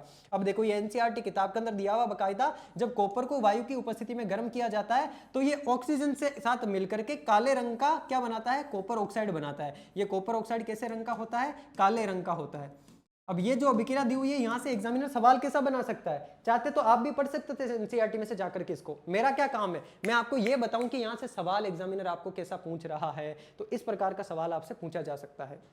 ये पूरी एक्सप्लेनेशन है। ये CuO बनेगा, ये काले रंग का होगा। नेक्स्ट सवाल देखो साथियों, नीचे दी गई अभिक्रिया के संबंध में कौन सा कथन असत्य है? असत्य कथन बनाना है। ये अभिक्रिया हो रही है PbO, ये कार्बन से अभिक्रिया करके Pb और CO2 बना रहा है। अब इसमें कह रहा है कि सीसा अपचयित हो रहा है। अपचयित होने का मतलब उसका अपचयन हो रहा है। मैंने आपको बताया अपचयन कब होता है? जब ऑक्सीजन बाहर निकलती है और हाइड्रोजन जुड़ती है। इसमें से ऑक्सीजन बाहर निकल रही है क्या? बिल्कुल इसमें से ऑक्सीजन बाहर निकल रही है, लेकिन ये कह रहा है कि सीसा अपचयित हो रहा है। तो भाई साहब अपचयित सीसा नहीं हो रहा है, लेड ऑक्साइड है, इसका अपचयन हो रहा है Pb के अंदर। इसका मतलब लेड ऑक्साइड का तो क्या हो रहा है? अपचयन हो रहा है, और कार्बन के साथ में ऑक्सीजन जुड़ रहा है, इसका मतलब कार्बन का क्या हो रहा है? ऑक्सीकरण हो रहा है। इसमें बोल रहा है कार्बन डाइऑक्साइड उपचयित हो रही है। कार्बन डाइऑक्साइड तो ये थोड़ी उपचयित हो रही है, कार्बन उपचयित हो रहा है। तो ये कह रहा है कार्बन तो उपचयित हो रहा है, इसका मतलब ये बात सही है, और लेड ऑक्साइड अपचयित हो रहा है, तो ये बात सही है। स्टार्टिंग की दोनों बातें गलत हो जाएगी। इसने बोला असत्य कौन है, तो स्टार्टिंग की दोनों बातें असत्य है, इसका मतलब 1 और 2 असत्य हो गया। नेक्स्ट प्रश्न देखो, Fe2O3 एल्यूमिनियम के साथ क्रिया करके Al2O3 और 2Fe दी गई अभिक्रिया किस प्रकार की अभिक्रिया है? इस अभिक्रिया में देखो साथियों क्या हुआ है, ये Fe ने क्या करा है? Al जो था ना, इस Al ने इस Fe को इसकी जगह से विस्थापित करके Al2O3 बना लिया और Fe को अकेला छोड़ दिया। यह अभिक्रिया मैंने आपको बताई थी। अधिक क्रियाशील तत्व कम क्रियाशील तत्व को उसकी जगह से जब विस्थापित कर देता है तो कैसी अभिक्रिया होती है? विस्थापन अभिक्रिया। तो ये ऑप्शन नंबर डी हो जाएगा। द्विविस्थापन हो सकती थी, लेकिन उसके लिए यहां पर भी इसके साथ कुछ ना कुछ होना चाहिए था। दोहरा विस्थापन होता तब वो द्विविस्थापन होती, अभी केवल और केवल ये क्या है? विस्थापन अभिक्रिया है। नेक्स्ट प्रश्न, लोहे के चूर्ण पर तनु हाइड्रोक्लोरिक अम्ल डालने पर, लोहे का चूर्ण यानी कि आयरन, इसके ऊपर तनु हाइड्रोक्लोरिक अम्ल, तनु यानी कि जल युक्त HCl जब इसके अंदर डाला जाता है तो ये पूछ रहा है क्या होता है। तो क्या होता है साथियों, जब लोहे के ऊपर हाइड्रोक्लोरिक अम्ल डाला जाता है तो एक तो बनता है आपका क्या? एक तो बनता है आपका आयरन ऑक्साइड, क्लोरीन गैस एवं आयरन हाइड्रोक्साइड, FeOH2 बनता है एक तो, और साथ में क्लोरीन गैस निकलती है, यानी कि क्लोरीन गैस बनेगी और आयरन हाइड्रोक्साइड इसके अंदर बन जाएगा। तो यहाँ पर जो है पूरे के पूरे सवाल होते हैं साथियों आपके कंप्लीट रासायनिक अभिक्रिया और आवर्त सारणी, दोनों चीजें अपन ने डिटेल में अच्छा तरीके से पढ़ ली है। फिर भी कोई चीज में आपको डाउट रह गया हो, किसी प्रकार की शंका हो, आकर के कमेंट बॉक्स में मुझे कमेंट कर दो। मैं कोशिश करूंगा नेक्स्ट क्लास में आपके सारे के सारे कमेंट का जवाब भी दे दूं, और जो अच्छे कमेंट रहेंगे उनको तो मैं क्लास के अंदर दिखाऊंगा ही दिखाऊंगा। और जो साथी लास्ट तक इस क्लास को देख रहे हैं, मुझे यह भी जानना है कि अंत समय तक कौन कौन से मेरे विद्यार्थी प्यारे साथी ऐसे जो क्लास को देख रहे हैं, जो अंत समय तक अभी तक इस क्लास को देख रहे हैं, उनको आकर के कमेंट बॉक्स में कमेंट करना है। क्या कमेंट करोगे? देखो कोई अच्छी सी बात सोचते हैं। हाँ, क्या कमेंट करना? #PBWS, ये वाला कमेंट आपको करना है, #PBWS। ये वाला कमेंट जो जो विद्यार्थी करेगा वो मेरी नजर में आ जाएगा कि मेरा ये प्यारा विद्यार्थी मेरी क्लास को अंत समय तक देखता है, लास्ट तक देखता है। और देखो एक टीचर के मन में भी रेस्पेक्ट जाती है उन विद्यार्थियों के लिए जो विद्यार्थी उस टीचर के पढ़ाए हुए पूरे कंटेंट को पढ़ते हैं। क्यों? क्योंकि वो एक तरीके से मेरे द्वारा आपके लिए जो मेहनत की जा रही है उस मेहनत का सम्मान है, रेस्पेक्ट है। YouTube पर आपको फ्री कंटेंट मिल रहा है, बहुत सारे विद्यार्थी स्टार्टिंग के 2-5 मिनट 10 मिनट देख करके वीडियो को स्किप कर देते हैं। हर कोई विद्यार्थी इस कंटेंट की इंपॉर्टेंस को नहीं समझता और लास्ट तक नहीं देखता है। अगर आप लास्ट तक देख रहे हो, अंत समय तक इस वीडियो को देख रहे हो, तो एक तो लाइक कर दो वीडियो को, अपने दोस्तों के साथ में इसको शेयर भी कर दो। जनरली मैं ये बोल नहीं रहा हूं, लेकिन ये आपको इसलिए बोल रहा हूं क्योंकि आप मेरे चहेते विद्यार्थी हो, क्योंकि आपने अंत तक मेरे कंटेंट को देखा है, मेरी इस मेहनत को साकार करा है। क्योंकि मेरी मेहनत साकार कब होगी? जब मेरे द्वारा पढ़ाई गई एक एक चीज को आप ध्यान से पढ़ोगे। और आपने अंत तक देखा है तो आकर के #PBWS कमेंट में आप कमेंट कर दो। ठीक है साथियों, तो अब अपन नेक्स्ट धातु, अधातु और उपधातु वाली क्लास में मिलेंगे। तब तक के लिए आप सभी अपना ध्यान रखो, स्वस्थ रहो, मस्त रहो और पढ़ते रहो। धन्यवाद।